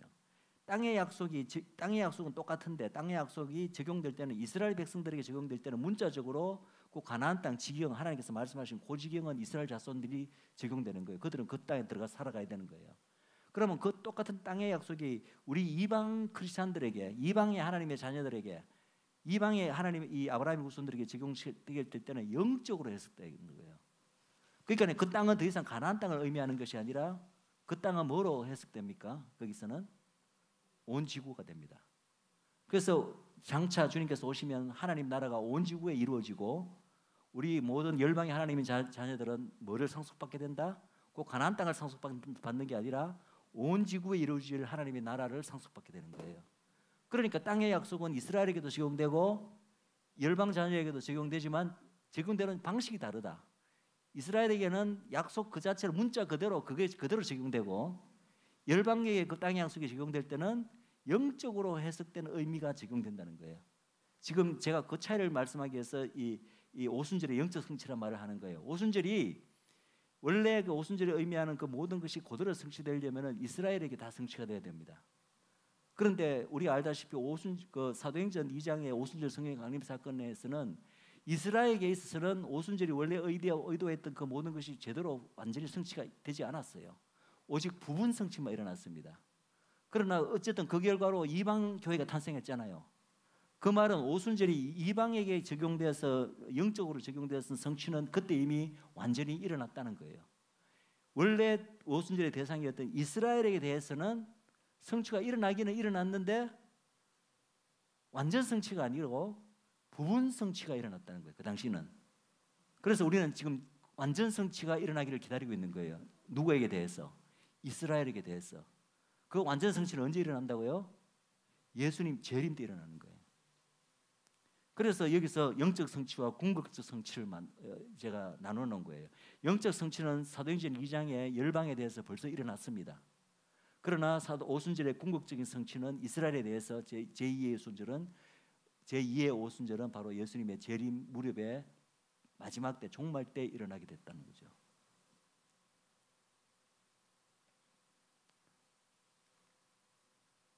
자, 이거는 아까 제가 머릿속으로 미리 한번 그려보라고 했는데 이걸 제가 이제 미리 빨리 여러분 하실 수 있겠어요. 이미 역사적 성취에서 나타난 우리가 받는 패턴들이 사도행전 2장의 영적 성취에서 오순절 성취에서 어떻게 됐는 걸 한번 봅시다. 먼저 오순절 있기 전에 하나님의 언약적 신실성과 그 주권적 선택이 먼저 있어야 된다고 말씀했죠. 예? 그런데 당연히 이 오순절 성령 강림 있기 전에 이미 구약 때 새 언약의 약속이 주어졌습니다. 그죠? 에레미야스나 에스겔서에 장차 내가 새 언약을 주리라. 그 약속에 따라서 이 오순절 성취가 일어난 거 아닙니까? 그래서 중요한 것은 약속은 미리 주어져 있었다는 거죠. 그리고 그 약속에 따라서 구원받을 백성들이 이미 이방 가운데 구원받을 백성들, 유대인들 가운데 구원받을 백성들은 하나님이 이미 주권적으로 영원 전부터 정해진 선택된 백성이 있었다는 거죠. 오순절 성령 강림 이전에. 그러다가 이제 오순절 성령 강림 있기 전에 또 어떤 일이 있었죠? 홍해가 갈라진 사건과 같은 그런 하나님의 초자연적인 구원 사건이 선행됐다는 거죠. 이때는 무슨 사건이었다고요? 바로 예수님의 십자가와 부활을 이하는 하나님의 초자연적인 구원 사건이 오순절 사건 이전에 있었다. 이것도 똑같은 패턴이죠. 그 다음에 하나님의 가시적 현현. 과거의 역사적 현현에서는 불과 연기와 구름 뭐 이렇게 나타났지만 이때는 어떻게 나타났습니까? 성령님의 그죠? 성령님의 뭐 불의 혀같이 갈라지고 강한 바람같이 이렇게 뭔가 가시적인 형태로 나타났고 그 다음에 강한 성령님의 은사 그 매니페스테이션이라고 부르죠, 그죠? 그런 은사들이 나타났다는 거죠. 이것이 역시 하나님의 가시적 현현이다. 그 다음에 하나님의 법이 하나님의 백성들에게 주어지는데 그냥 주어지는 게 아니라 그 법을 전해주는 중보자가 있는 거예요. 매개자가 있는 거예요. 매개자를 통해서 하나님의 법이 주어지는데 모세 때는 모세가 매개자고 그 모세 율법이 하나님의 백성에게 이날 이제 정식으로 주어지게 됐죠. 그런데 사도행전 2장에 때는 어떤 일이 발생했죠? 하나님의 법이 누구를 통하여? 그리스도의 매개를 통해서 하나님의 백성의 어디에? 마음판에 새겨지는 일이 생겼다는 거죠. 그 다음에 결과적으로 오순절을 겪고 난 다음에 뭐가 탄생했습니까? 구약 이스라엘 때는 이스라엘이라는 하나의 하나님의 언약 공동체가 탄생하게 됐죠. 그런데 교회 때는 마침내 열방교회라는 하나님의 또 새로운 언약 공동체가 바로 그리스도의 피를 매개로 새 언약 안에서 이렇게 탄생하게 됐다는 거죠. 즉 하나님과 새로운 결혼식이 되었고, 그래서 이 한 세 사람 예수 믿는 일부 유대인들과 열방교회 사이에 언약 공동체가 이렇게 되게 되었다. 근데 이것이 이제 교회에 대해서는 이렇게 성취가 일어났는데 제가 왜 유대인들에게 대해서는 이것이 아직 완전 성취가 아니고 부분 성취라고 이야기한 줄 아세요? 왜냐하면은 완전 성취가 일어나려면 어떻게 돼야 돼요? 유대인들에게 있어서는 이스라엘 민족 전체가 하나님과 언약 관계로 새로운 언약 관계로 들어가야 되는 거예요. 이 새로운 언약 관계는 이미 모세를 통한 언약 관계는 깨어졌잖아요. 모세 언약이 깨어졌기 때문에. 그래서 이스라엘 민족과 하나님께서 새로운 언약 관계를 맺겠다고 새로운 언약을 내가 주겠다고 약속하신 게 우리가 알고 있는 새 언약입니다. 그러면 이 새 언약 안으로 이스라엘 민족 전체가 들어와야 이게 오순절의 완전한 성취가 되는 거예요. 마치 구약 때 이스라엘 민족 전체가 하나님과 모세를 중심으로 언약 관계를 맺었듯이 이제는 새 언약을 중심으로 이스라엘 민족 전체가 하나님과 언약 관계에 들어가야 그게 오순절의 완전 성취가 일어나는 거예요. 그런데 실질적으로 이 당시에는 사도행전 2장에는 어떤 일이 일어났죠? 예수 믿는 유대인들이 이스라엘 민족 전체였습니까? 아니고 오직 12사도와 이때는 120성도였죠. 120성도가 뭐 하루아침에 3,000명이 되긴 됐지만 그래도 그 당시 예루살렘에 모인 사람 유대인들이 몇 명쯤 됐을까요? 우리 그때 6월절 때 몇 명쯤 모인다고 생각했어요. 거의 100만 명이 모이는 거예요. 100만 명 유대인 가운데 3,000명이 그게 뭐 3,000명도 많기는 많지만 이스라엘 민족 전체라고 얘기할 수 있습니까? 아니잖아요. 즉 무슨 말이냐면 오순절이 원래 바라는 새 언약 아래서 오순절이 완전히 성취되려면은 새 언약 아래 이스라엘 민족과 하나님이 다시 새 언약으로 언약 관계를 맺어서 이스라엘 민족 전체와 하나님이 진짜 결혼 관계로 그 새 언약 안에 들어와서 온 이스라엘이 구원을 얻는 게 진짜 오순절의 성취입니다. 그런데 그 일은 이때는 안 일어났다는 거예요. 사도행전 이전에는 일부 예수 믿는 소수의 유대인들만 예수님을 믿었잖아요. 그러니까 열방 교회에게는 영적인 성취로 이미 열방 신부가 탄생해서 성취가 일어났지만 이스라엘에 대해서는 완전 성취가 아니고 부분 성취만 일어난 거예요, 그 당시에. 그래서 아직까지 우리가 오순절은 아직 완전하게 성취되지 않았다고 이야기하는 거예요. 어디에 대해서? 이스라엘에 대해서. 그래서 이스라엘에 대해서 그 오순절이 완전 성취될 날을 우리는 기다리고 있다. 그 날을 뭐라고 부른다고요? 제2의 오순절이라고 우리는 부르고 있다. 예, 이 오순절 성경 강립으로 열방교회가 탄생했습니다. 그래서 이방군이 시작된 거 우리 다 알죠. 넘어가겠습니다.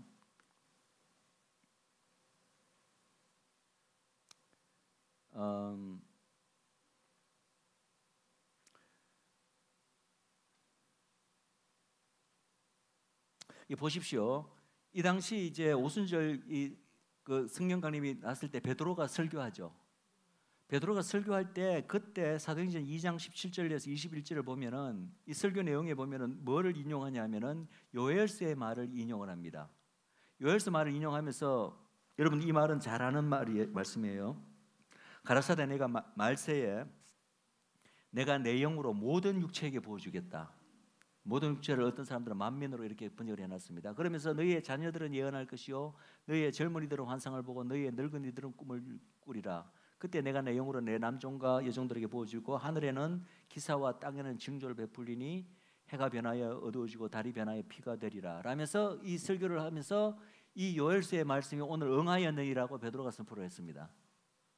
자 보십시오. 이게 이제 요엘의 예언을 지금 인용하면서 예언이 응했다고 이야기하잖아요. 여기서 제가 말한 예언이 성취가 부분 성취에서 완전 성취로 여러 번 예언 또 여러 번 성취된다는 말을 했는 거 여러분 기억하시기 바랍니다. 제가 여러분들께 질문을 하나 할게요. 지금 베드로는 비록 이 예언을 인용하면서 이 예언이 오늘 응했다라고 말을 했지만 실제로 이 예언이 말하는 모든 일들이 사도행전 이 당시에 일어났어요. 제가 묻겠습니다. 내 영이 모든 육체에게 부어준다고 했는데 그 당시 모든 육체에게 하나님의 성령이 부어졌습니까? 예루살렘만 따져봐도 예루살렘에 한 100만 명 모였는데 그 100만 명 육체에게 뭐 하나님의 영이 다 임했나요? 아니잖아요. 또 젊은이들은 환상을 보고 너희들은 꿈을 꾸고 자녀들은 예언한다고 돼 있는데 이런 일들이 사도행전에 기록되어 있어요? 이런 일이 일어났다고? 없습니다. 뭘만 기록되어 있죠? 방언만 터진 거로 기록되어 있잖아요. 방언 이야기만. 이런 거 일어났다는 이력이 없습니다. 또 하나 하늘에서는 기사와 아들의 땅 그래서 해가 변하여지고 달이 변하여 피가 되리라. 이 일이 일어났나요? 그때 사도행전 2장에 이런 일이 일어났다고 기록되어 있습니까? 안 일어났잖아요. 이런 일이 하나도 안 일어났는데 베드로는 이 예언을 인용하면서 오늘 이 예언이 응했다 이렇게 대답을 했어요. 그럼 베드로가 틀린 건가요? 베드로도 맞아요. 그렇다고 해서 이 모든 예언의 말씀이 문자 그대로 성취되지 않은 것도 또 사실이에요. 그러니까 여러분들 제 말한 포인트를 알겠죠? 예언이라는 것이 이렇다는 거예요. 예언이라는 것이 그렇다면 어떤 사람들은 본래 예언은 그 문자 그대로 성취되는 게 아니야. 비슷하게만 들어맞으면 그 예언의 성취다. 이렇게 또 말하는 사람들이 있어요. 그건 그 사람이 잘못된 것입니다. 예언이 부분 성취에서 완전 성취로 여러 번 나간다는 것 사실을 모르기 때문에 하는 말이에요. 예언을 제대로 아는 사람들은 다 예언의 특징인 것을 알기 때문에 이 문자 그대로 이런 일들이 그 당시에 일어나지는 않았지만 사람들이 막 그래도 하나님의 성령이 뭐 많은 사람들에게 한꺼번에 내리고 그리고 또 120명에서 3,000명이면 폭발적인 어떤 성령의 부음 아닙니까? 그리고 막 성령의 가시적인 방언이 막 터지고 이런 일도 일어났죠. 물론 해와 달은 변한 적은 없지만 지금 무슨 말이냐면은 예언의 부분 모든 것이 그대로 문자 그대로 일어나지는 않았지만 중요한 특징들이 적어도 그때 일어났잖아요. 그러면은 이것은 예언의 완전 성취는 아닐지언정 부분 성취는 된다는 거예요. 부분 성취는 되었기 때문에 베드로는 이 예언이 응했다라고 말할 수 있는 거예요. 그러면 그때 예언이 한번 응했기 때문에 이거는 앞으로는 다시 이런 일이 일어나지 않는다라고 말할 수 있느냐? 그게 아니라는 거죠. 예언의 성취는 부분 성취에서 완전 성취까지 여러 번 일어날 수 있다. 그러니까 우리는 뭘 기다리는 거예요? 본래 이 요엘서의 말씀은요, 진짜 마지막 때에 주어진 말씀입니다. 예수님 초림 당시는 아직 진짜 마지막 때는 아니잖아요. 신학적으로는 그때를 마지막으로 보기도 하지만 그것도 맞는 말이지만 우리가 말하는 원래 이 요엘서 이 앞뒤 문맥을 여러분들이 읽어보시면은 정말 종말 때 예수님 다시 오실 그때에 일어난 예언들이에요. 그것을 땡겨서 지금 베드로가 이때 벌써 이것이 부분적으로 성취되었다고 선포하고 있는 거예요. 무슨 말인지 알겠죠? 지금 무슨 말이냐면 이 예언의 우리가 지금 읽었던 이 모든 내용이 문자 그대로 이루어질 날이 온다는 거죠. 언제? 나중에 종말에 예수님 오실 때. 무슨 말인지 알겠죠? 그래서 이 모든 일들이 실제로 이스라엘에게 일어날 때가 바로 오순절이 궁극적으로 성취될 때입니다. 이스라엘에게 대해서. 그 날이 아직 남아있는 거예요. 아직 일어나지 않았습니다. 그 날을 우리는 지금 기다리고 있는 것입니다. 그것이 바로 오순절의 완전 성취입니다. 그리고 보세요. 이 오순절이 이제 열방교회에게 영적으로 성취될 때는 민족적 차원의 성취가 아닙니다. 여러분들 오순절 이때 이후로 어떤 이방 어떤 한 민족이 통째로 이렇게 예수님 믿게 됐다는 이야기 들어본 적 있으세요? 철저하게 이 오순절이 열방에게 성취될 때는 개인적 성취입니다. 누구든지 예수 그리스도를 개인적으로 믿고 영접하면 그 사람에게는 하나님의 영이 부어지고 뭐 방언도 말할 수 있고 이런 오순절의 성취가 개인적으로 나타납니다. 그러나 본래 이 오순절이 이스라엘에게 주어질 때는 민족, 이스라엘은 한 민족과 하나님과의 어떤 언약 관계가 이루어지는 게 오순절의 성취예요. 그런데 그 일은 열방에게는 일어나지 않았다는 거예요. 열방에게는 철저하게 영적 성취로 일어나기 때문에 문자 그대로는 아니고 영적 성취가 일어나기 때문에 개인적으로 성취가 일어났다. 그리고 오순절의 성취는 제대로 일어난다면은 일회적으로 한순간에 어떤 성령님의 역사에 의해서 일어나는 것이 오순절의 성취입니다. 근데 이 열방에게 일어난 오순절의 성취는 그 당시 오순절 성령 강림뿐만 아니라 사실은 지속적으로 일어나는 거예요. 이때 처음에 성령이 내리신 이후로 그 사마리아에도 성령이 내렸죠. 예? 우리 사도행전을 읽어보면 이와 비슷한 스케일이 좀 작지만은 이 비슷한 오순절 같은 성령 사건이 교회가 이제 막 확장되면서 여러 번 일어나잖아요. 그리고 지난 2000년에도 사실은 개인적인 차원에서 뭐 각 지역적 차원에서 누구든지 막 복음이 전해지고 그 지역이 복음을 받아들이면은 이런 역사들이 전 세계적으로 일어났잖아요. 그래서 오순절은 이 열방에게 적용될 때는 한 해적으로 끝나는 게 아니라 지난 2000년 동안에 지속적으로 예수 그리스도의 복음이 선포되고 복음이 받아들여지는 곳마다 오순절의 역사가 지속적으로 일어나는 거예요. 그러나 이것이 이스라엘에게 적용될 때는 어떻게 된다고요? 폭발적으로 한순간에 이스라엘 민족이 눈을 뜨고 예수님께 돌아오는 일이 있다는 거죠. 그것이야말로 우리가 기다리고 있는 궁극적인 오순절의 성취가 됩니다. 예. 그래서 이스라엘에게는 한순간에 이렇게 영이 모든 하나님의 영이 모든 육체에 부어지고 그래서 이 당시 오순절 성령 강림 사건은 비록 이스라엘에 있어서는 부분적이지만 그러나 굉장히 예표적이다. 예표적이라는 것을 말씀드리고 그리고 우리는 이것이 일시적으로 이스라엘에게 성취될 제2의 오순절을 기다리고 있다. 자, 그러면 아까 이제 요거는 자, 제가 예표란 표현을 제 강의에서 여러 번 사용했습니다. 예표를 이제 여러분 제가 어떤 분들은 알레고리적으로 해석하는 걸 아니냐라고 이제 해서 제가 그 의미 그 차이를 제가 어제 말씀을 드렸는데 알레고리는 그냥 무턱대고 그냥 특별한 근거 없이 뭐 자기가 성령으로 받은 신비한 계시에 의해서 그 본래 주어진 스토리 그 표면적인 스토리를 무시하고 거다가 막 영적인 의미를 이렇게 막 마음대로 갖다 붙여갖고 영적으로만 해석하는 것을 알레고리적 성경 해석이라고 합니다. 그것의 가장 큰 패단이 뭐라고요? 원래 스토리가 말하는 그 표면적인 그것을 무시해버리는 거예요. 역사성을 무시해버리는 것입니다. 이것이 알레고리가 가지고 있는 잘못 적용되었을 때 나올 수 있는 패단입니다. 그런데 제가 아는 것은 이제 예표론이라 그래서 예표론은 영어로는 타이폴로지라 그러는데 뭐냐 하면은 역사성을 다 인정합니다. 본래 표면적인 스토리가 가지는 그 사실성, 진실성, 표면적인 스토리가 가지고 있던 우리에게 주는 어떤 교훈 이런 걸 다 인정하는 바탕에서 그것만이 얘기가 다가 아니라 그 밑에 숨은 또 하나의 예언적인 그림이 한 차원이 더 있다는 거죠. 그 한 차원을 더 있는 걸 한번 알아보자는 거죠. 그런데 그 한 차원이 더 있는 얘기를 끄집어내는 데 있어 갖고 자기가 자의적으로 마음대로 끄집어내는 게 아니라 이때 중요한 것이 타이프, 그래서 타이폴로지란 말이 있는데 예표, 패턴을 찾아내요. 패턴을. 뭐냐면 우리가 이미 잘 알고 있는 성경적 진리와 비추어 봐서 비슷한 어떤 패턴들을 골라내는 거예요. 근데 그게 있느냐 없느냐. 근데 그게 딱 보니까 패턴이 발견되는 거예요. 비슷한 패턴이. 그러면 이게 확률적으로 우연히 있는 것인가? 아니면은 뭔가 이 성경 말씀을 지으신 성령님께서 의도적으로 이 패턴을 여기다 숨겨 놓으신 것인가를 이제 우리가 생각해 볼 수 있다는 거죠. 한두 가지 우연히 맞는 것을 인간이 억지로 그냥 그렇게 해석해서 갖다 붙일 수가 있는 건데 그게 한두 가지가 아니라 너무나 많은 공통된 패턴이 발견되면은 이거는 우연이 아니라 하나님께서 의도적으로 이런 부분들을 예언적으로 우리에게 가르쳐 주기 위해서 숨겨놓은 것일 것이다라고 우리가 결론을 지을 수가 있다는 거죠. 그런 부분들을 한번 보는 것을 예표라고 얘기합니다. 그래서 여기서 보면은 이제 이 사도행전에 일어났던 사건 여러분 다 잘 아시잖아요. 어떤 일이 일어나는지. 그래서 제가 그걸 이야기하지 않는데 이 사도행전에요. 일어났던 사건들 자체가 실질적으로 일어났던 사건들의 역사성을 인정합니다. 일어났던 사건들인데 일어났던 사건들 자체가 장차 일어날 제2의 오순절 사건들의 예표로서 보여주는 사건들이 일어난 거죠. 이게 좀 말이 어렵나요? 다시 한번 말씀드립니다. 사도행전에서 우리가 알고 있는 여러 가지 이미 알고 있는 사건들이 사실은 실제로 있었던 역사적인 사건들인데 그것이 가지는 의미가 장차 일어날 제2의 오순절 완전한 성취가 일어날 때 그때에 일어날 일들을 예표적으로 보여주는 의미가 또 있다는 거예요.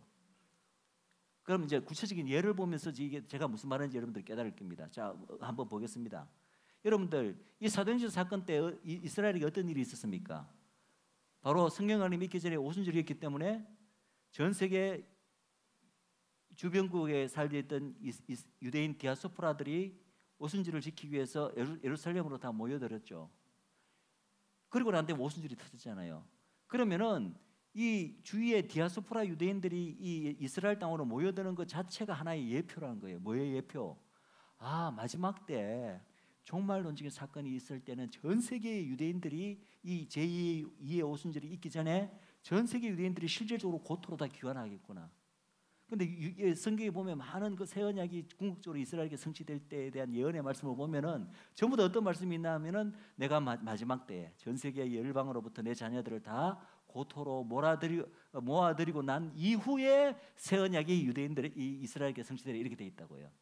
즉 종말에는 그런 일이 일어났는데 그것을 미리 땡겨서 축소판 스케일로 예표적으로 보여준 것이 바로 이때 일어난 사건이라는 거죠. 사도행전 2장 때. 이것이 하나의 예표입니다. 또 하나에 나타나는 것은 바로 유대인들의 급격한 회심입니다. 폭발적인 회심입니다. 이 오순절 성경 강림 전에 몇 명의 유대인이 모여가 기도했어요?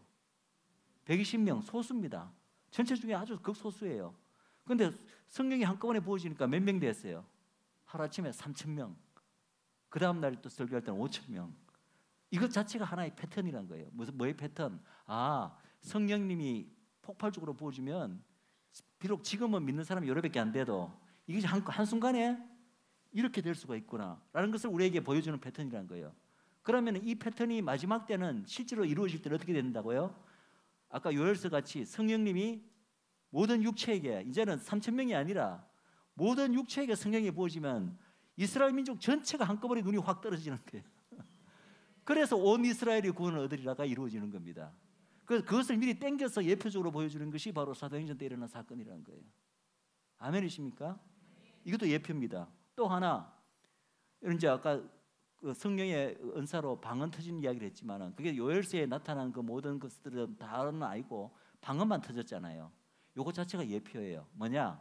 마지막 때 성령님의 폭발적인 복이 있으면은 우리가 알고 있는 온갖 성령의 은사들이 다 터질 것인데 그것을 축소폰으로 땡겨서 방언만 터지는 거로 미리 보여준 거라. 그럼 우리가 기다리고 있는 제2의 오순절이 터질 때는 어떻게 된다고요? 그때는 예언도 터지고 뭐 누구는 진짜 말 그대로 젊은이들은 환상을 보고 노인들은 꿈을 꾸고 어린아이들은 예언을 말하는 뿐만 아니라 자연현상에도 하늘이 진짜 태양이 총나같이 어두워지고 달이 핏빛같이 변하는 그런 일까지도 문자 그대로 다 일어난다는 거죠. 실제로 계시록에 보면은 해가 총나같이 검어지고 해가 달이 피같이 바뀐다고 그런 이야기들이 여러 군데 등장하잖아요. 그런 일이 그냥 상징이 아니라 실질적으로 문자적으로 일어난다는 거예요. 그런데 그것을 땡겨서 맛을 미리 보여준 게 바로 이때 일어난 사건이라는 거죠. 예표라는 것이 미리 맛을 보여주는 거라고 여러분들 쉽게 이해하시면 되겠습니다. 예. 그 다음에 또 보세요. 그리고 이게 너무나 중요합니다. 이 오순절 성령 강림 사건 때 성경이 물론 약속한 대로 오순절을 내리긴 내렸지만 하나님의 백성들이 아무것도 안 하고 그냥 놀고 있을 때 그냥 하나님이 약속해서 이루셨어요. 그게 아니라 어떻게 했어요? 제자들에게 예루살렘을 떠나지 말고 너희들이 모여서 미리 약속된 것을 뭐 너희들 마음대로 원하는 것을 기도하라가 아니라 미리 하나님께서 약속하신 거예요. 약속이 먼저 항상 있어요. 그 약속한 것을 붙들고 그 약속대로 이루어지기를 간절히 기도해라. 그래서 120 성도가 일심으로 기도할 때 마침내 약속된 날에 성령 강림이 일어났잖아요. 이것 자체가 하나의 패턴이란 거예요. 뭐냐? 마지막 때에 우리가 비록 이 오엘서의 말씀대로 온 육체에 하나님의 성령이 폭발적으로 부어질 것을 기다리고 있지만 그 일이 가만히 입 벌리고 기다리고 있다고 그냥 일어나는 게 아니라 어떻게 해야 된다고요? 이 패턴을 쫓아서 하나님의 백성들이 힘을 모아서 일심으로 그 약속된 일이 일어나기를 기도할 때 그 일이 일어난다는 거예요. 그럼 그럴 때 폭발적으로 한꺼번에 눈이 떠지는 역사가 일어난다. 그런데 그때는 이제 120 성도가 기도하는 게 아니라 온 세계 전 세계 열방 교회들이, 이스라엘에서 눈이 열린 교회들이 진짜 마음을 합하여 한 마음으로 그렇게 기도할 때 한순간에 이스라엘이 눈이 떠지고 온 이스라엘이 구원을 이루는 역사가 일어난다는 거죠. 이것도 하나의 패턴입니다. 그 다음에 또 중요한 또 마지막 하나의 패턴은 뭐냐면은 이 오순절이 끝나고 난 다음에 결과입니다. 그 당시 이때 결과로 어떤 일이 발생했죠? 열방교회가 탄생했을 뿐만 아니라 처음에 탄생한 교회가 예루살렘 교회, 유대인들의 교회였죠. 그러다가 이제 이 전도를 통해서 이방 교회가 탄생하고 이제 최초의 이방 교회가 안디옥 교회였죠, 그죠? 그래서 이때 처음에 탄생한 교회는 어떤 모습이었습니까? 이방인들과 유대인들이 한 교회에 섞여갖고 한 형제로서 아름다운 한 세 사람을 이룬 교회가 일어났잖아요. 이것 자체가 하나의 또 예표입니다. 즉 뭐냐, 우리가 기다리고 있는 궁극적인 제2의 오순절이 이루어지고 나면, 그래서 이스라엘 민족이 민족적 회복이 이루어지고 눈을 떠지고 나면은 이제는 온 회복된 이스라엘 민족 전체와 온 열방 교회가 이제는 그리스도 안에서 한 세 사람을 이루어서 진짜 아름다운 우주적 한 세 사람을 이루는 아름다운 신앙 연합체 공동체가 탄생할 거라는 것입니다. 즉 이스라엘 때 그 이스라엘 신부와 열방 신부 빅브라이드 큰 신부가 탄생할 것을 보여주는 또 아름다운 예표가 여기에 숨어 있다는 것입니다. 이게 예표론입니다. 공통적인 특징을 찾아내는 거예요. 공통적인 어떤 패턴을 찾아내는 것입니다. 그런데 이것이 뭐 엉뚱하게 마음대로 찾아내는 것이 아니라 바로 성경에서 다 말하고 있는 진리에 비추어서 그런 공통적인 특징을 찾아내는 거예요. 그러니까 예표를 함부로 우리가 할 수는 없대는 안 되고, 예표를 찾아내려면 뭐가 먼저 선행돼야 되냐면은 성경 전체의 구조와 성경 전체의 어떤 메시지를 통괄적으로 이해하는 눈이 먼저 필요해요. 그래야 예표가 눈에 보입니다. 그러지 않고 함부로 하면 자칫하면은 지극히 개인적인 영적 해석으로 치우칠 염려가 있다는 거죠.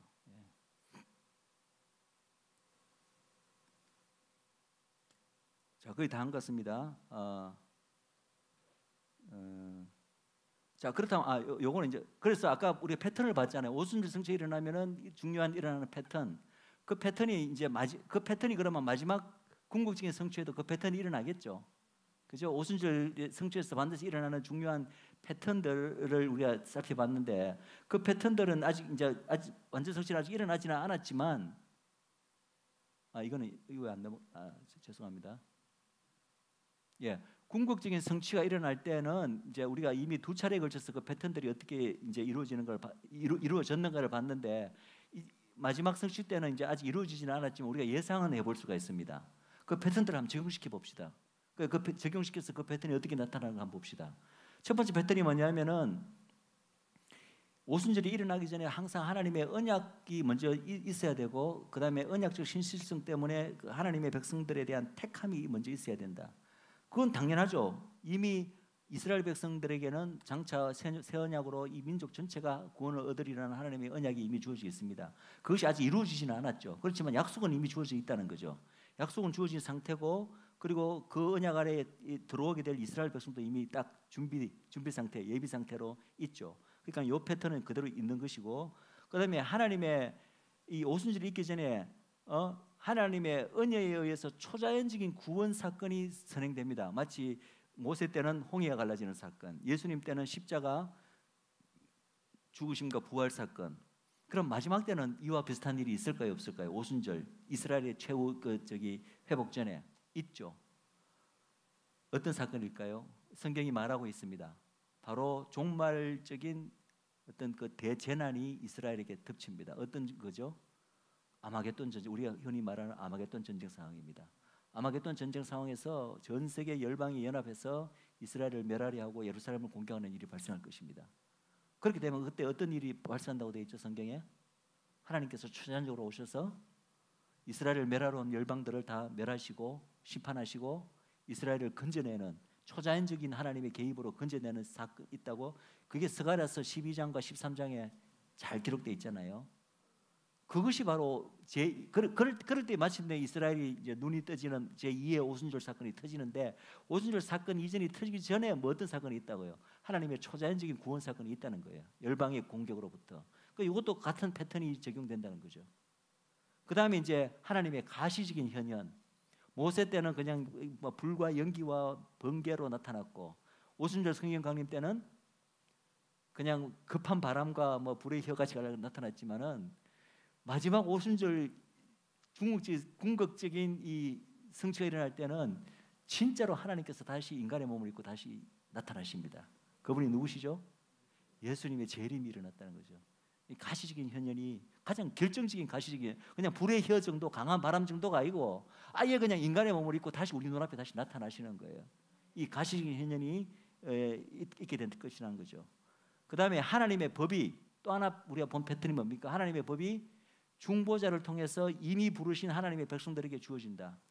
우리 열방교회에는 영적 성취가 일어났기 때문에 이미 이것이 일어났고 지금까지 계속되어 왔습니다.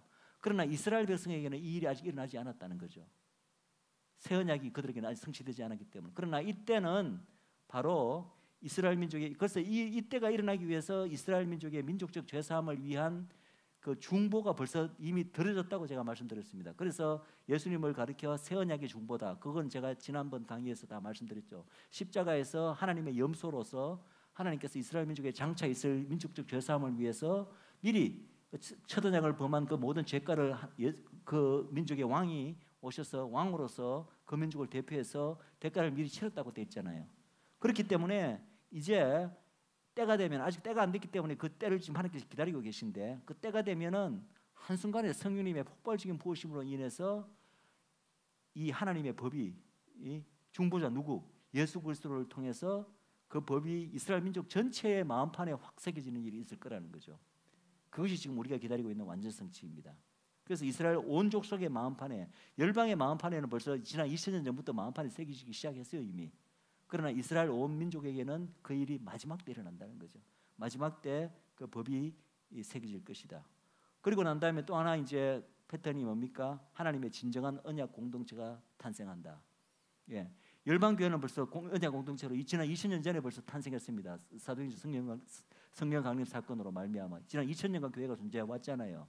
그러니까 열방교회에게 있어서는 영적 성취가 벌써 일어났기 때문에 공동체가 존재해 왔지만, 정작 오순절이 주어진 당사자였던 이스라엘에게 대해서는 이 언약 공동체가 모세의 언약 안에서는 존재했지만은 모세 언약은 깨어졌기 때문에 그 다음에 약속된 새 언약 안에서는 아직 민족 공동체로서 언약 공동체가 존재하지 않고 있다는 거죠. 지금까지도 몇몇 개인적으로 예수 믿는 유대인들은 있지만 그것들을 가리켜 무슨 언약 공동체라 부르기는 그거는 미흡하다. 왜냐하면 이때의 언약 공동체는 민족적 단위를 말하는 것이기 때문에. 그래서 이 제2의 오순절이 성취가 되면은 이스라엘 민족 전체가 다시 새 언약 아래에서 하나님의 새로운 언약 공동체로 탄생하게 된다. 그래서 마침내 하나님이 처음부터 공표한 이스라엘 민족을 향하여 공포한 궁극적인 목표가 뭡니까? 나는 너희들의 하나님이 되고 너희들은 내 백성이 되리라는 이 하나님이 처음부터 공표한 목표가 진정으로 성취되는 게 마지막 이 제2의 오순절이 성취될 때 그 목표가 마침내 진정으로 성취가 된다는 것입니다. 이것은 곧 우리가 알다시피 온 이스라엘이 구원받는 민족적 구원과 직결되는 것이고, 바로 우리가 알고 있는 새 언약이 온전하게 문자적으로 성취되는 것과도 연관이 되는 일입니다.